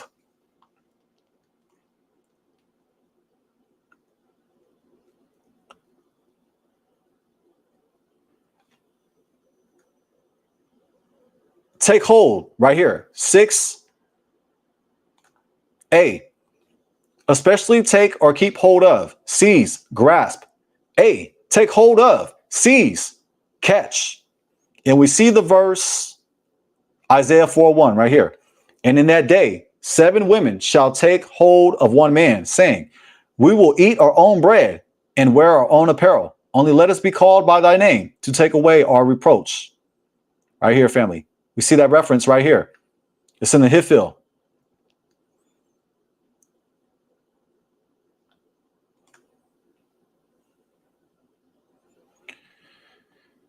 Isaiah 4:1. And in that day, 7 women. And in that day, 7 women shall take hold of one man. This implies some physical effort. I repeat, Isaiah 4:1 implies some physical effort, perhaps struggle for a man. This is a struggle. This is effort. 7 women. And remember, it doesn't have to be literally 7. It could be more than 7. It's figurative speech. A figure of speech, because 7 represents completeness, totality. Shall take hold in Hebrew. Wehecheziku implies some physical effort, perhaps a struggle for a man. Also, this verb in other verses can be compared to violence and RPE. I repeat, also this verb in other verses can be compared to violence and RAPE. Deuteronomy 22:25, which is in the same section. But if a man find a betrothed damsel in the field, and the man force her and lie with her, then the man only that lie with her shall die. It's the same verb. It's the same verb stem. It's hifil. It's causative. It's causative, family. It's causative active. It's the same verb stem. Deuteronomy 22:25 speaks about RAPE. And the verb that is used in Deuteronomy 22:25 is the same verb stem as Isaiah 4:1. And in that day, 7 women shall take hold of one man. This is effort. This is a struggle. These 7 women, perhaps even more women, are struggling to grab this one man. Also, we see another example.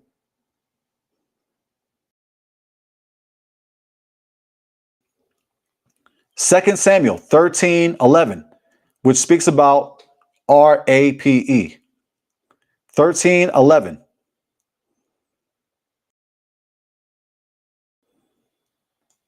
2 Samuel 13:11. Right here. It's in the same ballpark. It's in the same portion of definition 6a. 2 Samuel 13:11. And when she had brought them unto him to eat, he took hold of her and said unto her, come lie with me, my sister. This verse speaks about RAPE. This verse uses the same verb stem that's found in Deuteronomy 22:25, and also that's found in Isaiah 4:1. And in that day, 7 women shall take hold of one man. This is a struggle. This is physical, family. It's like a fight for this man. It's like, it can be interpreted as these 7 women, perhaps even more, are fighting for this man. Or they're grabbing this man with effort. They're struggling. When they grab this man, it's a struggle. These women are going after this man because it uses the word wehecheziku, wehecheziku, wehecheziku, for I will take hold. This is a violent hold. This is a struggle from these 7 women for this one man. Hallelujah. All praises. In other words, let me scroll to the top. Right here, fam. These women are desperate, even to the point of giving up their marital rights. What marital rights? We will eat our own bread and wear our own clothes. What marital rights? Food and clothes. We find in Exodus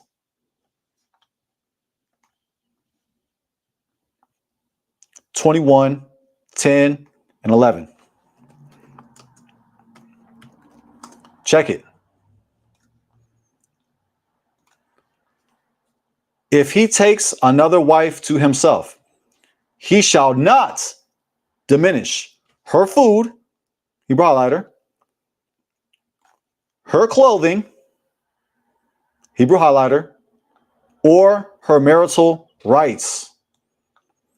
And if he does not do these three things for her, she shall go out for nothing.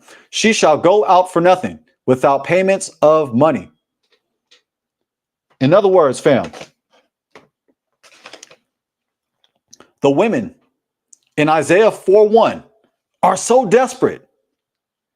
They are giving up their own marital rights in order to be called by this man's name. They are willing to give up food and clothing that this man is supposed to provide. These women are so desperate, they don't have to provide food, clothing. They don't have to provide for Exodus 21:10. Isaiah 4:1 says, and 7 women shall take hold of one man in that day. Remember, this is violent. This is a struggle. This is a struggle upon this man, or this is a struggle amongst the women. They're struggling with one another. They're fighting one another for this one man. Or 7 women are fighting this man, saying, we will eat our own bread and wear our own clothes. We will give up our marital rights of the husband providing for food and for the husband providing for clothes. Only let us be called by your name. It says, only be called by your name. Only let us be called by your name. In Hebrew, it reads, Rak yikarei shemcha aleinu, asof cher patenu. It says, Rak yikarei shemcha aleinu. Only he will be called, only let be called your name upon us. Only, Rak, only yikarei, let he be called, shemcha, your name, aleinu, upon us. Family, this is not language of marriage. This is not covenantal. This is not covenantal marriage language. I repeat, this is not covenantal marriage language. Only let us be called by your name. What you mean, Jaydon? This is what I mean. See how we're doing. Okay, cool. All right, let's go. Only let us be called by your name. Notice, it does not say take as wife. Notice, it does not say take as wives. The word take in Hebrew is lakak, or also pronounced lakwak. I know I sound like a duck. Lakwak. Lakwak means to take. And when you see that phrase, lakwak, isha, to take a wife, it's speaking about marriage. It's speaking about taking a woman, taking a wife. It's speaking about marriage. It's marriage language. But notice, it does not say lakwak, isha, take as wife, or wives. Wife is isha, wives is nashim. It's not taking of wife. There are literally, so verse Isaiah 4:1, family, literally, Isaiah 4:1, Aliyah.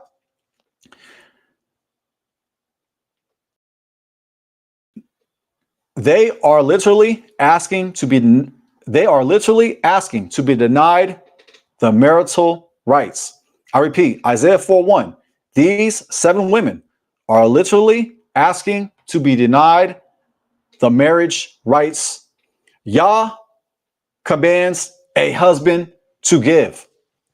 Remember, Exodus 21:10 and 11. Husbands are required by Yah to provide food and clothing and marital rights. The women are so desperate due to the lack of men, due to the men being killed off, due to the lack of men, that they are willing to give up their marital rights of food and clothing. This is not a romantic scene. I repeat, Isaiah 4:1 is not a romantic scene. This is a desperate scene.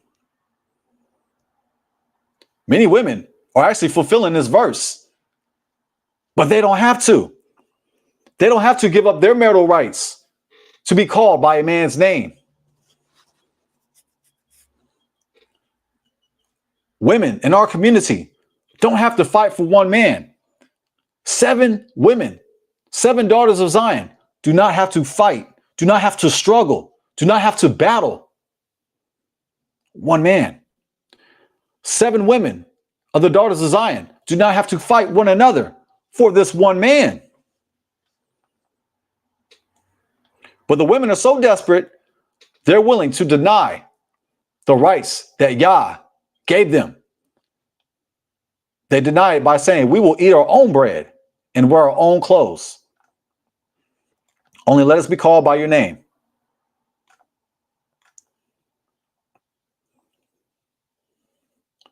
Reproach. Reproach is disgrace, despair, disgrace, reproach, disgrace. Maybe since the women are widows, or the women, for other reasons, like desperation to get a man, maybe these women are giving a desperate attempt to have a child. You got to remember,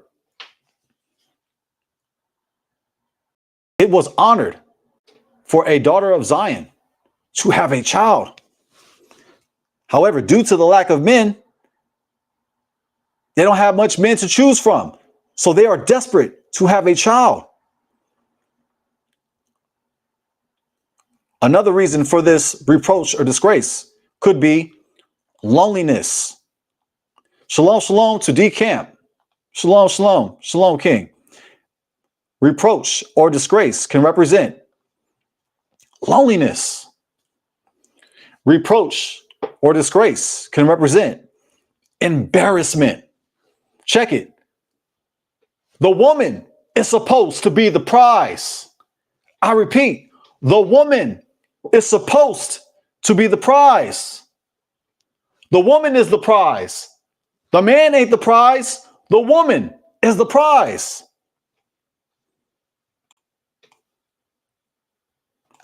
Technically, we're both the prize, the man and the woman, the husband and the wife.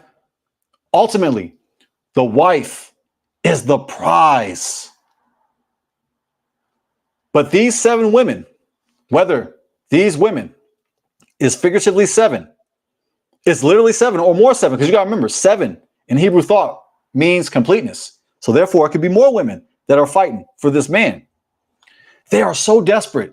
They are so devastated for various reasons that they are willing to give up their marital rights to be called by this man's name for their own embarrassment. What's their embarrassment? That they're fighting for this one man. Family, that's hell of embarrassing. I ain't gonna lie. Before I met my wife, and this is respect for the women who, this is out of respect, but I gotta say this. When I was single, and when men, and when women, men, I'm gonna say women, but there were men that shot their shot too. We've had Hebrew Israelites in my DM shoot their shot at me. That's a whole nother story. However, you said only? Yeah, I can get into that. We can get into that, D-Camp. However, you talking about rock. But yeah, let me land this point.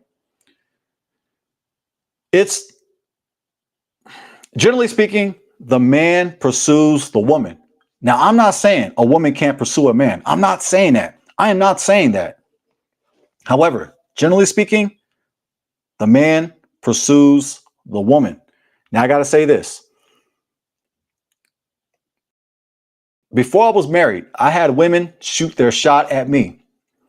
And I knew they liked me. To the point where I knew they was desperate. For they made all the moves. They was pursuing me. I was the hunted. They were the hunters. I was the prey. And some of these women were more masculine than I was. Okay, I'm not the most masculine man. I'm up there, you feel me? But I'm not the most masculine. Hey, I admit that. I admit that. I know my strengths and weaknesses. But check it. From my experience, when I knew a woman liked me, I knew she was desperate for me. I didn't view her in the same way I view my wife. I don't view them in the same way I view my wife because they did all the dirty work. They did all the work. They shot. They made all the plans. They're coming after me. So it puts me in an awkward position. So what I'm saying is that Isaiah 4:1 puts these women in an awkward position. Why? Because they're fighting for this one man. They're fighting each other for this one man. They're fighting this one man. It's a struggle, family. They're struggling for this one man to the point where they're willing to give up their own rights. Don't that sound like today? It sounds like some of these independent women. I'm just saying, though. Women, you are the prize. You are the prize. You are the crown. You are more precious than rubies. And I'm speaking about virtuous women, which is a whack-ass translation. I repeat, the virtuous woman is a weak-ass translation. The virtuous woman should be translated a woman of valor. The word valor is chayil. Eshetz chayil. Eshetz means a wife or a woman. Chayil, which means valor. Eshet chayil. Eshet chayil, a woman of valor. That word chayil, it means wealth. It means power. And that word chayil, it's a military term. For the term army falls within that semantical range. Chayil means military, power, wealth, strong. In other words, the virtuous woman is better than being a virtuous woman. She's a woman of valor. To keep it all the way 100, the virtuous woman, the woman of valor, is a strong black woman. The daughters of Zion, Israelite women, colloquially speaking, were black. African, melanated, black. She is far more precious than rubies, to the point where the husband, the man, he has to search all around the world. He has to search deep in the ocean. He has to search all around to find this virtuous woman. The man, generally speaking, pursues the woman. But I'm not saying women, you can't approach a guy. I'm not saying you can't do that. You could definitely use hokmah. You could use wisdom to get the guy's attention. But hey, do you, family. Do you, family. But what I'm saying is that these women right here, they're embarrassed. They're disgraced for various reasons. They're a widow. Perhaps they're a widow. Perhaps they don't have a child and they want a child because it's honorable to have children. Perhaps, hey, they got around. They have some boyfriends. Perhaps they're embarrassed that they're fighting for this one man attention. They are embarrassed that they're fighting for this one man for his attention. Why? Due to Isaiah 3, verses 18 and ending at Isaiah 4:1. Specifically speaking, Isaiah 3:25. Your men shall fall by the sword and your mighty men in battle, which creates a condition of an imbalanced ratio of men and women. There are few men and there are many women. You see the imbalance. Hallelujah.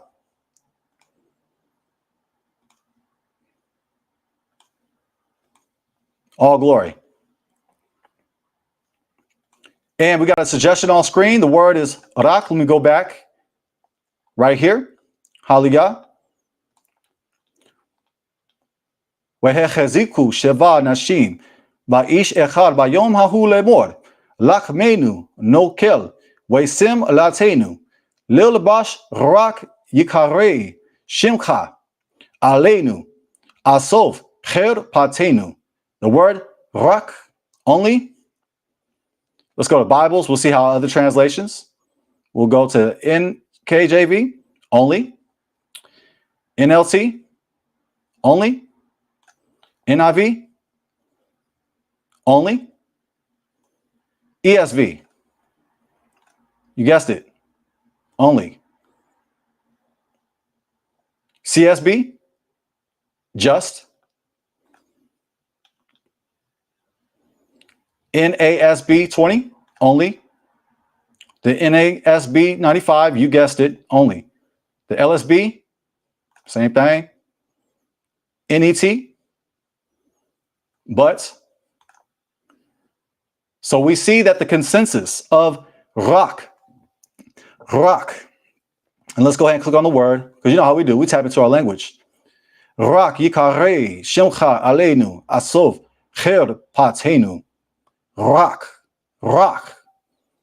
I want to rock right now. Hey, only, altogether, surely, only, nots, buts, altogether, in limitation, save, except, after a negative, only, altogether, surely, with an affirmative, if only, provided only, prefixed for emphasis, only, exclusively for emphasis, BDB, with restrictive force, only, altogether, surely, only. Let's see if we can find it. We'll see. We're going to look for it. It probably reads crazy. Let's click on Isaiah 4:1 right here. Let's find it right here. Scroll up. Only. Prefixed. Right here. This is B. Prefixed two sentences to add a limitation on something previously expressed or implied.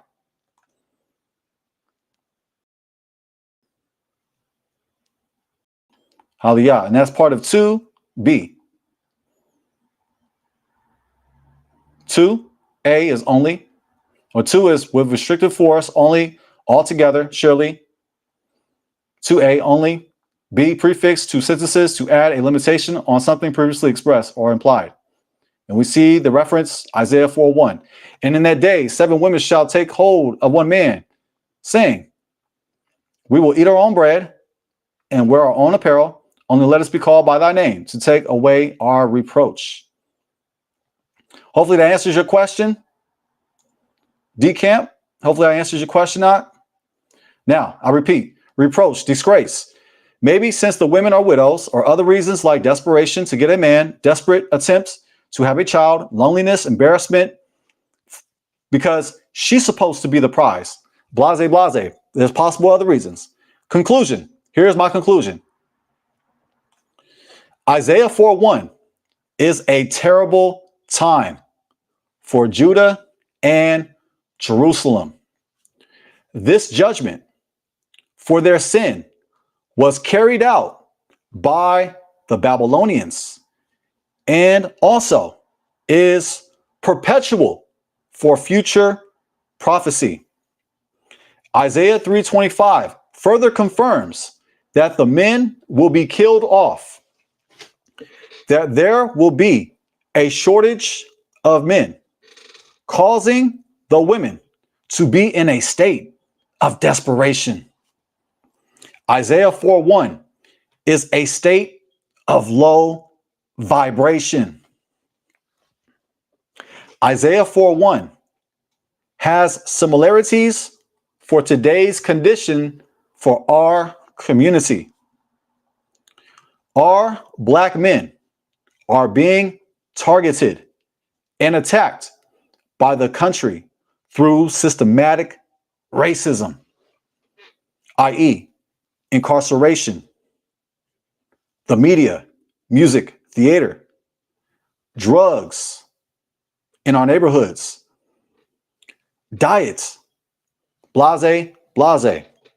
However, to be objective, we are not being persecuted in the exact manner as in the passage.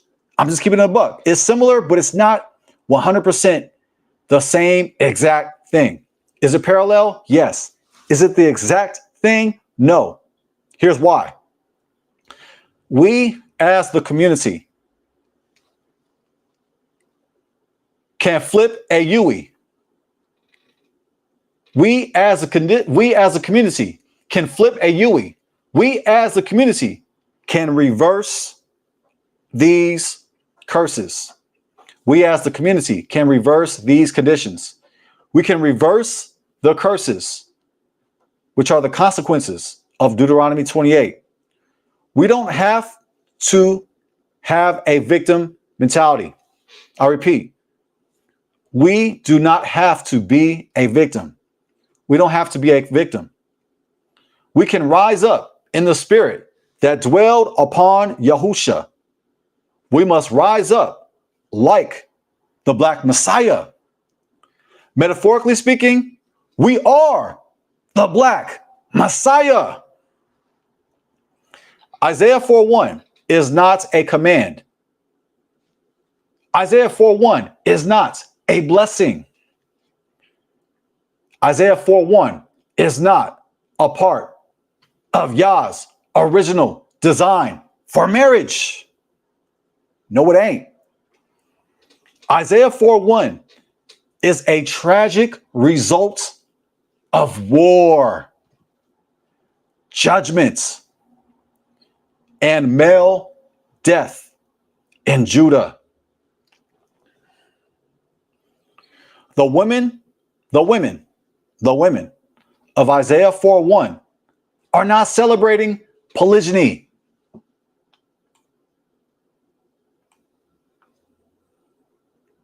They are begging for survival in humiliation and shame. They are begging for survival in humiliation and shame. This verse cannot be used to defend or justify polygyny in America today. Isaiah 4:1 is a warning, not permission.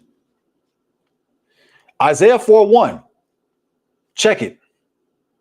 Isaiah 4:1 has 0 weddings. It has 0 bride prices. It has 0 fathers to give permission. It has 0 covenants. It has 0 husbands. It has 7 desperate women grabbing one man. Isaiah 4:1 is judgments, not marriage in the way that Yah designed it.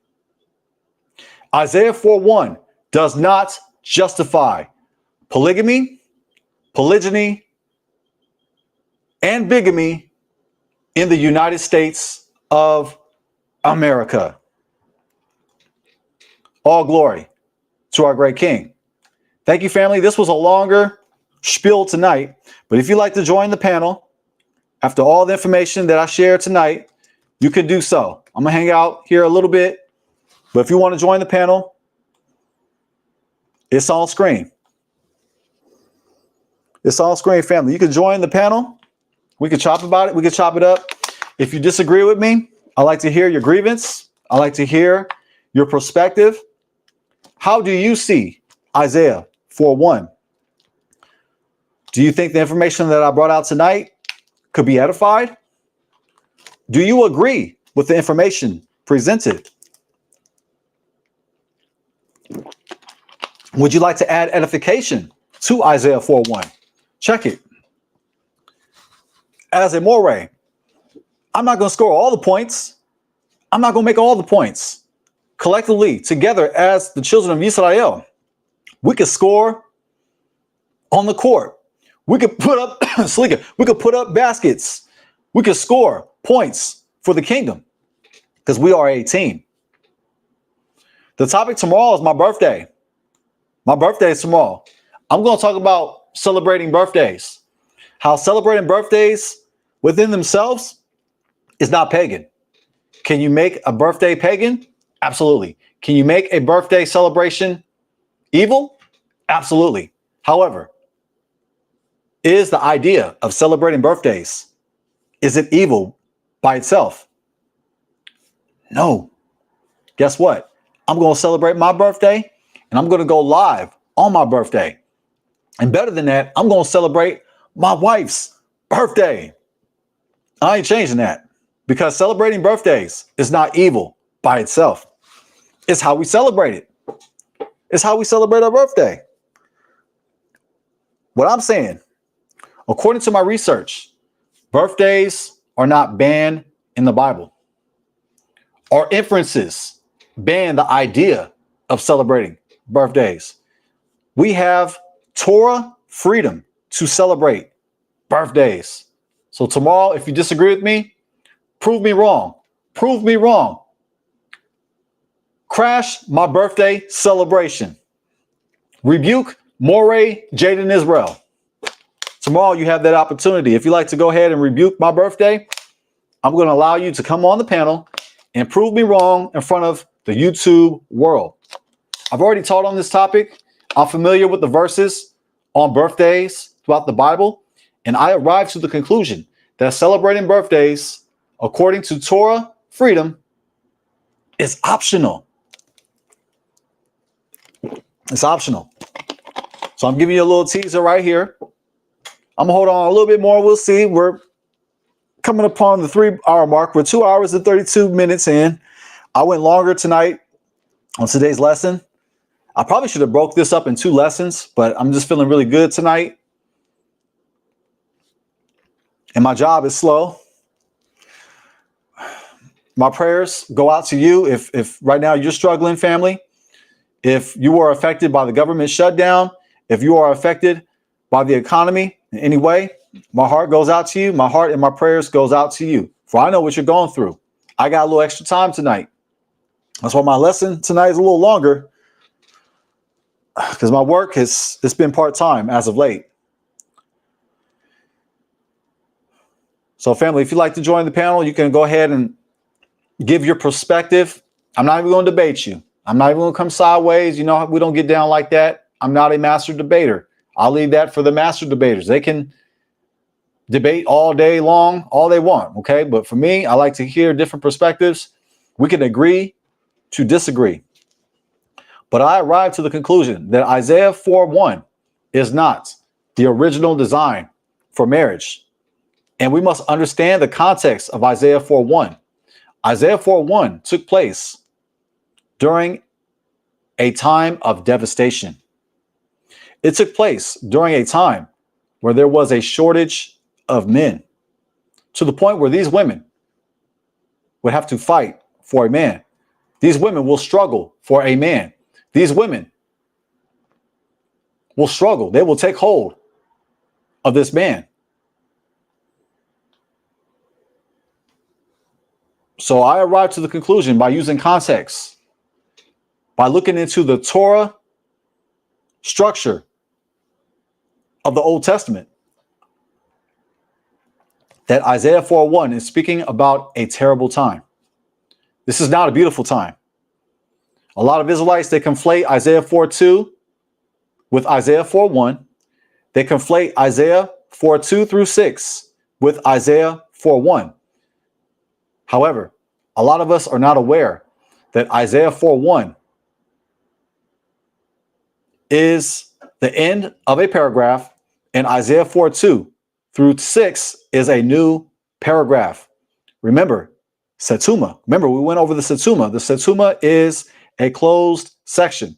It's like a paragraph on a Torah scroll. There's an indentation. There is a space indicating that a new paragraph will begin. So what I'm saying is that the Hebrew paragraph begins at Isaiah 3:18 and it ends after Isaiah 4:1.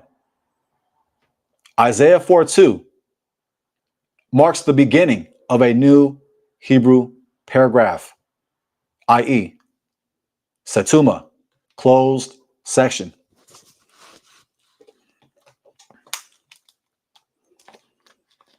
All praises, all glory. I'm gonna give a few more minutes and now I'm just gonna go ahead and get my closing and just wrap it up. If y'all see me stressing doing all this, is because after a while standing still in this chair, I get cramps. I might need to get another chair, family, or something. If y'all see me stretching and doing some weird stuff, it's just because I'm all cramped up over here. And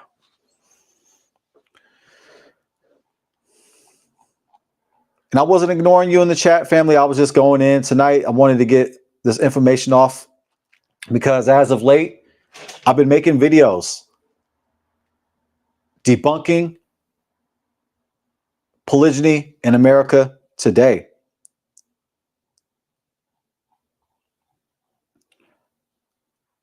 When I made videos debunking polygyny in America today, I got pushback from Hebrews. And what was their rebuttal? Isaiah 4:1. Every time I debunked polygyny, they responded with Isaiah 4:1. That was their rebuttal. That was their comeback. That was their desperate attempt. That was their desperate attempt. Like the 7 women, desperate for that one man. These brews were that desperate to take hold of Isaiah 4:1, the scripture, to prove that polygyny today is a reality. It's not a reality. It's a fantasy.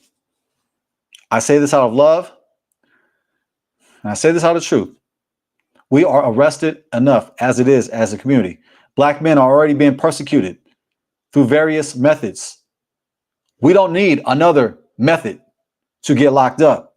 We do not need another reason for them to lock us up, because together we can rise, metaphorically speaking, as the Black Messiah, instead of just waiting in your bed, on your couch, waiting for yahushahamashiach to crack the sky.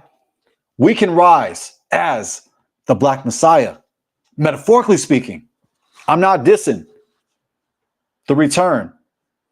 I'm not dissing the coming of the King, of the Messiah. I'm not dissing that. What I'm saying is that we don't have to wait for a man to crack open the sky. We are that man. We are that woman. We are that Israelite that can change the consequences around us. We could change the consequence of Isaiah 4:1.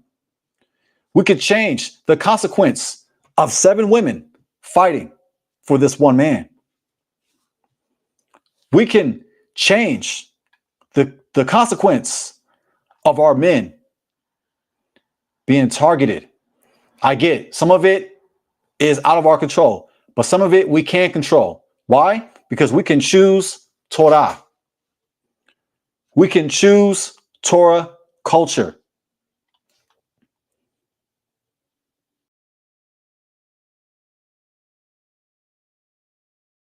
You said Bummaklad? It said one man, not one Bummaklad?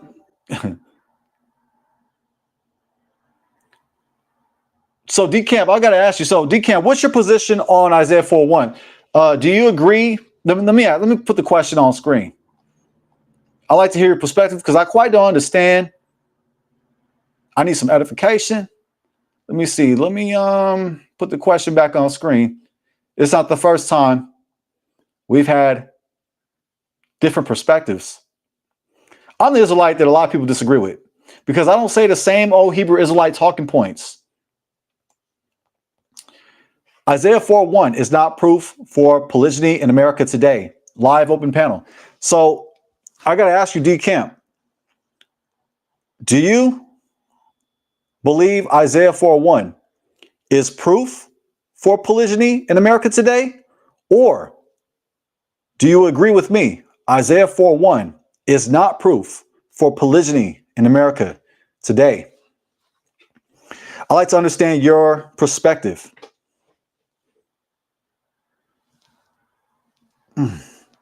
Polygamy is a touchy subject. However, as Israelites, we can't run from no topic. I'm not running. I used to run. I used to be sensitive about what I will discuss on YouTube. And to a certain degree, I am sensitive. Why? Because the content that's extremely spicy, that's too hot for these bumbleclots, I'll put on the Patreon. Why? Because they can't handle it. They stuck in their doctrine.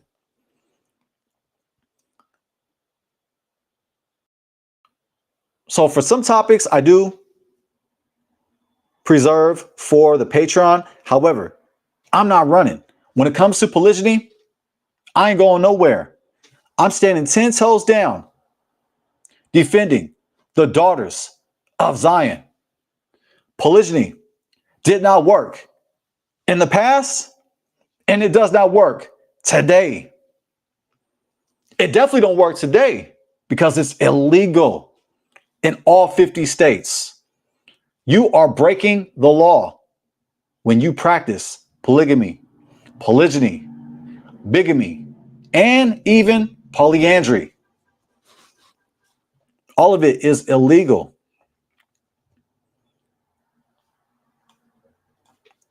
From my inference, it's my inference. I ain't got a lot of kick it, family. Here is the original. I got you, D Camp. Here is the original. The original, first mention, the original of marriage. Isaiah 2:24. Therefore, a man shall leave his father and his mother and hold fast to his wife, and they shall become one flesh. This is the original design of marriage. One husband, one wife. Hallelujah. Woo. Thank you, family, for bearing with me. That was a lot of information. I know it was a lot, family, but thank you. I really appreciate you holding on and allowing me to provide the information tonight. I like to say at this time, shalom, shalom to D. Shalom.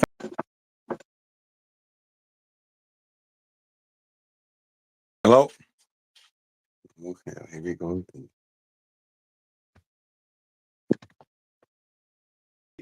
D Camp, can you hear me, fam? Yeah, I can hear you. All glory. Yep, I can hear you. I can hear you too, my brother. All right. So, Okay, good. yeah. How you doing tonight, fam? I'm doing real good. I'm just chilling. I didn't want to speak on this subject, but I'm not gonna run from it. That's right. I You know, can't us hear bruised, we don't I can't hear run. myself. You know,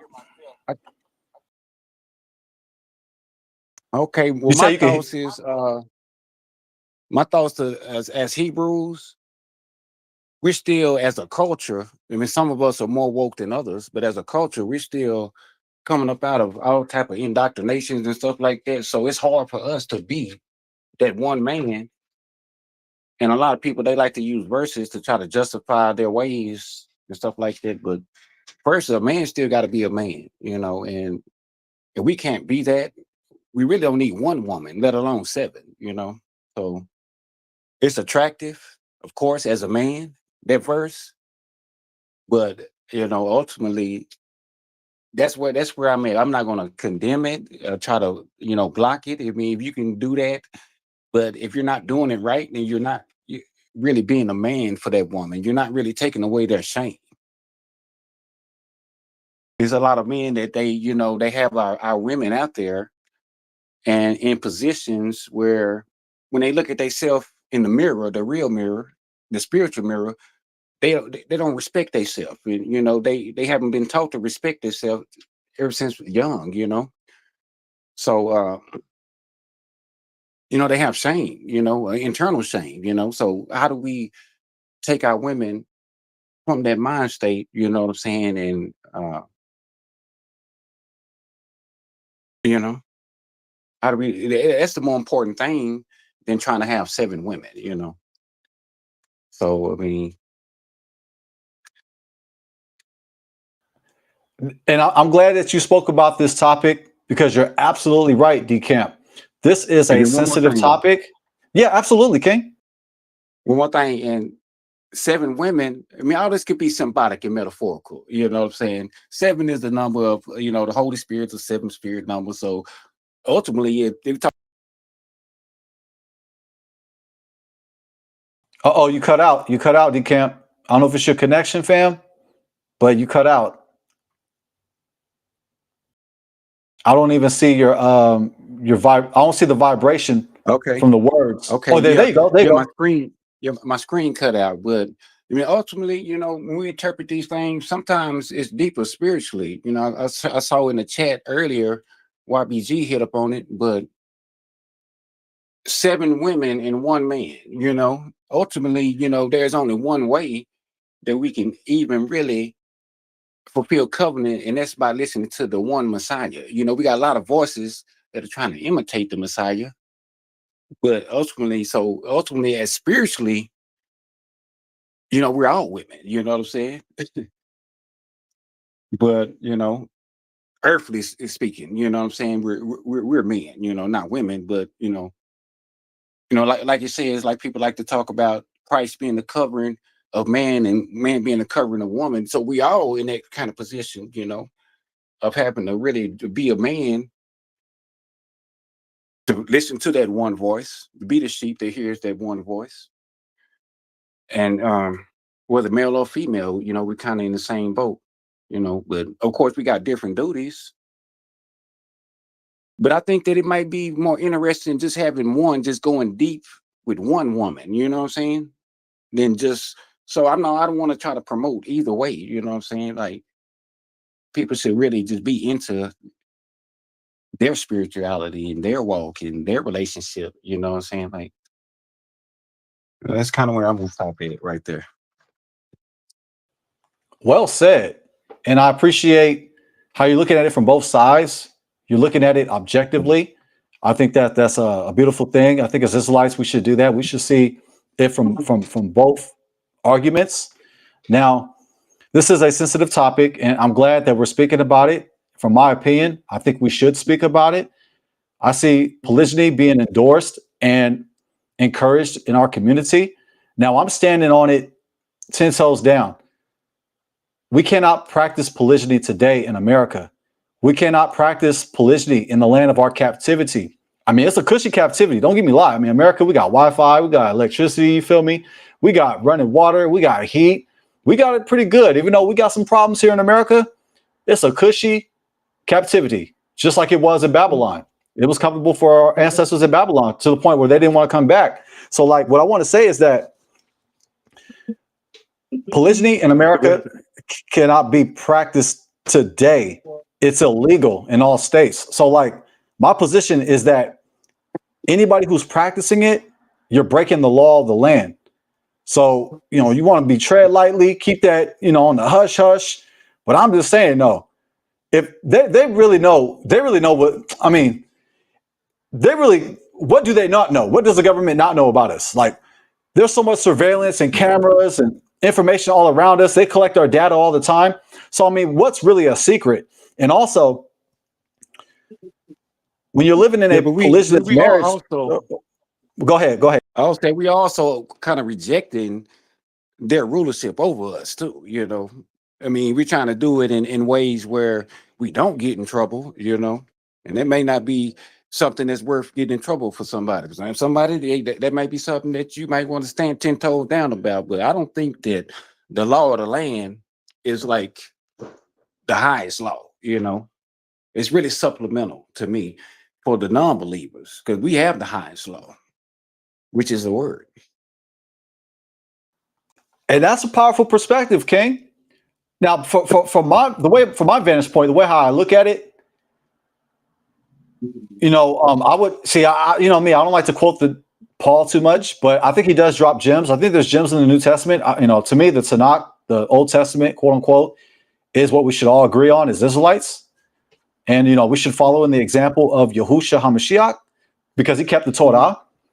And, he was a revolutionary during his time. But what I want to say, D-Camp, is that America, even though America does not follow the Torah 100%, a lot of, we got laws in the American Constitution that actually come from Torah principles. So, when I look at America, it actually has the Torah. It has Torah. Oh, go ahead. Well, I think that, the Torah is so perfect. And if you even want to put up a front at being something that's good for the people, that you have to kind of co-sign to it in part, Yeah. I mean, hey, people could do whatever they want to do. All I'm saying is that anybody who practices polygyny today, you are at risk of being locked up or even fined. And a lot of brews, they use this as an example. Like follow me, Decamp, follow me real quick. A lot of brews, they always do this. They always say, well, what about the Mormons? They practice polygyny. Legally speaking, they can't practice polygyny. Polygyny is banned. So, there's a difference between the written law and the law that's being enforced. It's the difference between the law that's written down and the law that's enforced. So, depending on your state, some states may be harder. They may punish you more severe. They may be more quick to punish you for polygyny. So it depends on your state. Every state does things different. But what I'm saying, according to the written law of the United States Constitution, polygyny, polygamy, polyandry, bigamy, all of it is illegal in all 50 states. So depending on your state, they may be quick to punish it. They may be slow to punish it. However, you're at risk of being fined and incarcerated.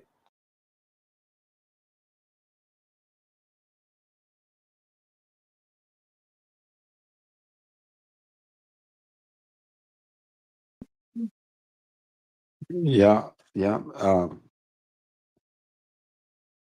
It's a lot more stuff to be worried about than that. You know what I'm saying? that's mine. But at the same point in time, I'm not going to try to say that a person should just ignore the fact that it's not one of our prohibitions. See, and I think it is a big problem. The way how I see it, it's a major problem. Because to me, a lot of brews are actually not married. They're actually playing house. They're actually pretending to play house. And a lot of them are actually not keeping Torah because, polygyny, you have to enforce the marital rights for the polygynous wives. What I'm saying is that the women that are in polygynous marriages, they're not protected by the law. And we have to remember, the Torah is our constitution. It's our constitution. And with that, it guarantees protection for the women who are in marital polygynous relationships. But what I'm saying is that because we don't have a Hebrew Israelite police, we don't have a Hebrew Israelite judges, we don't have a Hebrew Israelite judicial system, we cannot enforce the protection for the rights of polygynous wives. So what I'm saying is that the wives that are in polygynous marriages, they're not covered by their husband. They're actually naked due to their husband because they're not protected. When you break the laws of the when you violate the marital rights and when you violate women that are in polygynous marriages, there's consequences and repercussions for those violations. And what I'm saying is that there's no protection. We don't have a governing body that protects polygynous wives.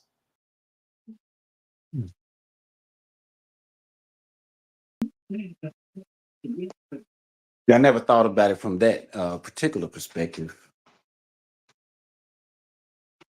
Yeah, I just turned 40, by the way, earlier this year. So, Yeah. This is a verse that came to my attention when I was about 25. So I was like, oh yeah, yeah, that's us, let's do that, but life comes around and you don't really I didn't really get around to that. I'm still single today, but I feel like if things would have happened the way I wanted it to happen, I wouldn't be the person that I am, and I can spot a good woman now, but I want to be 100% myself, fulfilled, so I can be able to give that to my woman if she don't already have it, and we can just increase each other instead of being dragging each other down. Be spiritually unequally yoked. You know what I'm saying? So I don't know. I mean, I haven't come to any conclusions about it, but I'm not gonna disallow. I wouldn't, my person. I wouldn't, tell a person that, but I really don't. Like I say, it's kind of sensitive because I mean, the flesh, likes to take over, especially in sexual situations. So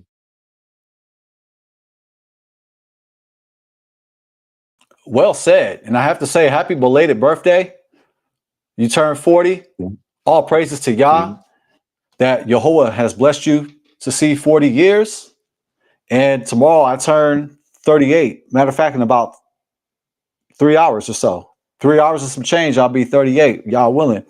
And yes, this is a touchy subject, but the way I look at polygyny, I compare it to the adultery test. I compare it to tithing. I compare it to those two laws in the fact that we cannot carry out the adultery test and we cannot carry out tithing today. Those laws in practicality are done away with. I'm not saying take away and add or take away from the law. I'm not saying that.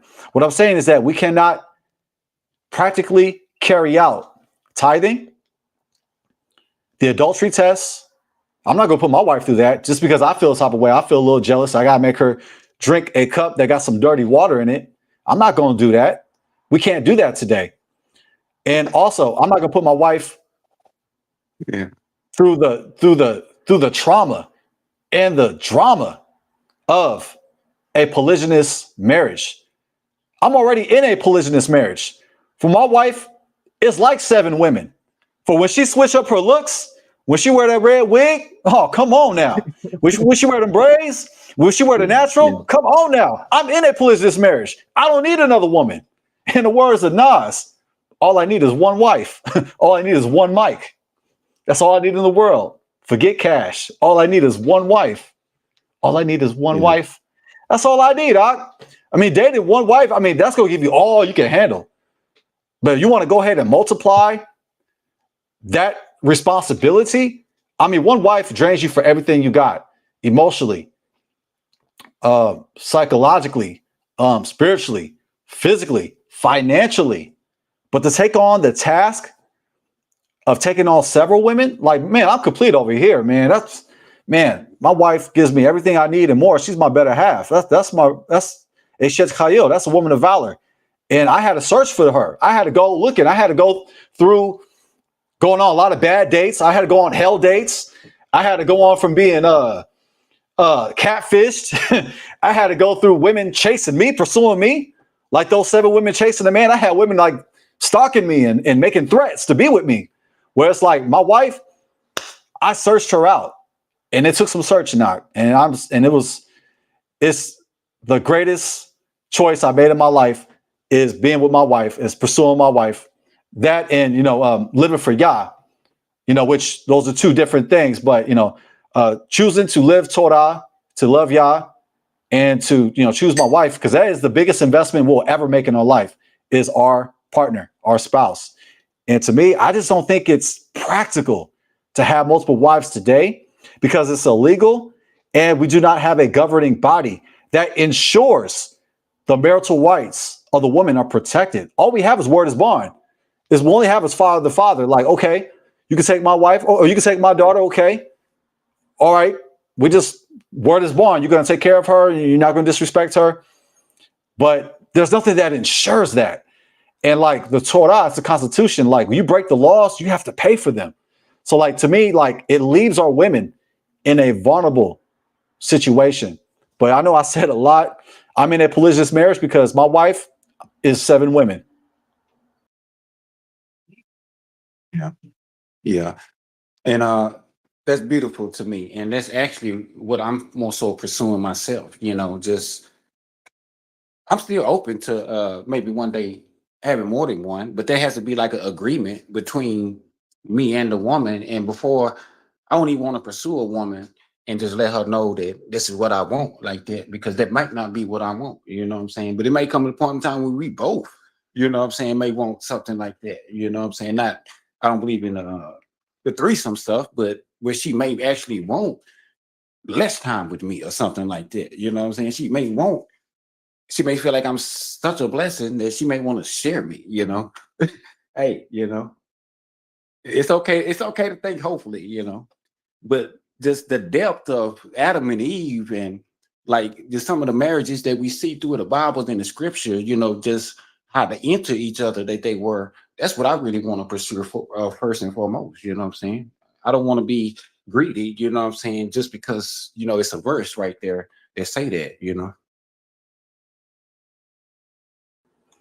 Absolutely. And it's cool because like I see that you're objective and I like to be objective, but tonight I'm definitely subjective. I'm standing for prohibiting polygyny today. I'm looking at it like we can't practice it today. I know the Torah allows it. The Torah does not ban polygyny, but like when I look throughout the Bible and I see those examples, I infer, which means I come to the conclusion that we should not get into it. However, it's not banned. I mean, an example maybe for me, like, let's say we live during the time of the Book of Eli. Let's say we live during the time of, Denzel Washington in the movie, The Book of Eli, where we're living in post-judgment. We're living in post-apocalypse times. Maybe polygyny can give us an option to reproduce faster, perhaps. And we see the example of Lamech in Genesis, where, you see the population in that region of Genesis is starting to populate. But also we find examples of favoritism, through Jacob and, having 2 wives and 2 concubines. We saw the favoritism amongst the kids. We saw the favoritism among the wives. So I think like polygyny, it just creates a difficult task to make sure that everybody is satisfied, that there's balance, there's harmony. I think it makes it much more difficult. I mean, one wife, one husband can be difficult at times, but you to multiply that difficulty with other women, that's an uphill battle. And like I said, I mean, look, people could do whatever they want. I'm just strongly warning those who partake in polygyny. You're at risk of being incarcerated. You're at risk of being fined. You're at risk of committing fraud. And I don't want us to commit tax fraud. There's 3 things you don't want to mess with. Yah, number 1, our wife, monogamous wife, number 2, a strong black woman, number 2, and number 3, the IRS. Let's not cross those 3. Let's leave the IRS. Let's make sure we pay the IRS what they owed. And polygyny, it puts us in a situation where we can increase the chances of committing fraud. So that's just another reason why I'm looking at it like the practicality here in America. You got to keep it under the table. It's kind of like drug money. You got the money, but you can't report it. You got multiple wives, but you can't report it. So therefore, that wife is not protected. These laws are set up for the protection of us as citizens of the United States of America. So yeah, I have a different, perspective, probably compared to other Israelites, because even though we're in America, even though this is the land of our captivity, quote unquote, we have a lot of advantages here in America. America has made improvement. They've made amendments. And a part of American Constitution is actually Torah. I've yet to experience the America being a good thing, personally, Now God is good. And every situation throughout scripture, we have survived. A lot of times we even thrive because of the oppression and stuff. But I'm not gonna say that America is really a good thing. Just considering all things. Especially that we're the focal point, the black man. The black people, Hebrew. You know, we're the focal point of a lot of their aggression. They try to dump all of their weight on us. When from food stamps and everything, when they receive the most food stamps, and it is just really tore up. But at the same point in time, when you have the Lord with you, you can make it through all things. And so And beautifully said, because you brought up all the the oppression and the systematic racism. Absolutely, I'm not denying that at all. I guess what I'm seeing is like there's pros and cons of being in this country, and we've had a fight for it, we've died for it, we struggled for it. But what I'm saying, in 2025, we have a lot of opportunity, and I don't think we have to. I think we could take, we could look at the good and we can capitalize on the opportunities we have here. And I think a part of American Constitution actually has Torah inside of it. Like, for example, I know a lot of brews are not gonna like what I'm about to say, but I'm gonna say it anyway. Like the idea of child support and spousal support, those two laws come from the Torah. Spousal support and child support comes from the Torah. And that's why, like, I think it's important, like, we definitely acknowledge the ugly of America. Absolutely. Let's not pretend the past don't exist. Let's not forget about it. Let's remember our past. Let's remember our struggle so we can go forward. Not to dwell in the past as victims, but to move in the future as kings and queens. And I could take the good, the bad, and the ugly. And what I'm saying is that even with all the atrocities that America has committed, we still have a lot of opportunity that our ancestors fought and died for. They would dream to be in the position that we're in today. They would dream to be in the times we live in today. So I try to be grateful in any situation that we're in. And we got some advantages here. We still have some struggles now, but we got some advantages. But I guess what I'm saying is that we have a lot of opportunity to reverse the curses, which are the consequences of Deuteronomy 28. We don't have to be stuck as a victim. We choose to be a victim or not to be a victim, from my viewpoint. right. Am I still here? Okay. Yeah, to get back to the subject of polygyny, and where we stand as Hebrews in America, I feel like leadership is the most important thing, and not just people standing up and hollering about we are the Hebrews, but we really need to connect to and tap into what that really means. And I think that'll be hard with more than one wife, to spend time doing it. And that's really where I'm at with it. Like I want to find ways to get involved doing that type of stuff. And not just but strictly for us. Because as the nation, the people who are not bloodline, they're still invited. But and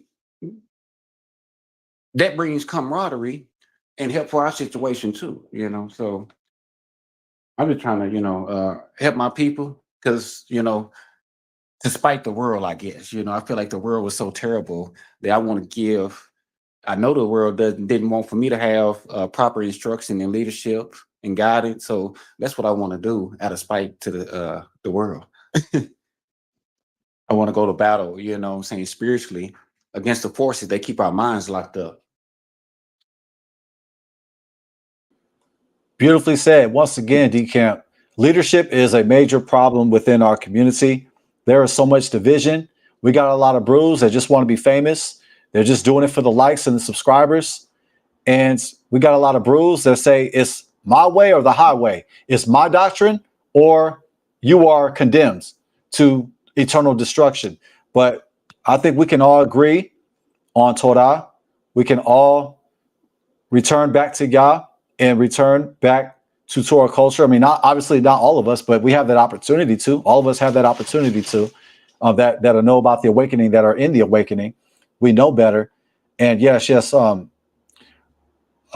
community is a problem within our community because we don't really even have one. We got a bunch of Hebrew sects we're actually becoming like the Christian church, where we see all these demonizations, excuse me, denominations. We see all these Hebrew denominations to the point where we are becoming like the church. We got all these different camps. We got all these different doctrines. We're fighting one another. We're just debating one another. We're not building with one another. We're not doing business with one another. And that's what we really need to focus on, is community building. And yeah, but Yeah, I was sticking thinking back some of to them polygyny. people. Oh, go ahead. You got to. Oh, I was saying, I think some of them people may be like plants, you know, just here to pollute the culture with their falsehood, just so it never really takes real root in our community. But anyways, I'm just, I was just throwing shots there. I was just throwing a shot right there. Go ahead. Oh, I've been called a plant. I've been called a plant before. No, but I agree. I think like there's like some, there's some agents. We got some COINTELPRO agents out there. Because like when you do a YouTube search, when you type in Hebrew Israelite, you're gonna see a bunch of hatred and racism and bigotry. But brews like me and you, brews like you and I, we don't get the spotlight. Like for me, it's a fight and a struggle and a battle just for subscribers and views, because it's like a lot of us, we're not saying the same old status quo line. We're not, going at quote unquote Esau. They don't even know who Esau is. I mean, they don't even identify Esau correctly. But even with that said, I like that you said that, basically like the kingdom is open for the Israelite and the stranger. And, the Torah is one Torah for the homeborn and the stranger. Like everybody can be a part of the covenant if they choose to. And if we use wisdom, we would want them on our side. We would not want to go against them. We would want them on our side. Because check it, there are a lot of non-Israelites that feel bad about the history. They feel bad about what happened to us. They feel like they want to help. They want to be a part of the solution. And guess what? There are non-Israelites that are a part of the solution. I mean, even we could just go back to the civil rights era. You had Christian abolitionists who they were Christian, but they were like tapped into the weightier matters of the Bible, which is justice and freedom. So we've always had non-Israelites fight for us. And I think if we're going to be wise, we shouldn't fight them. We should invite them.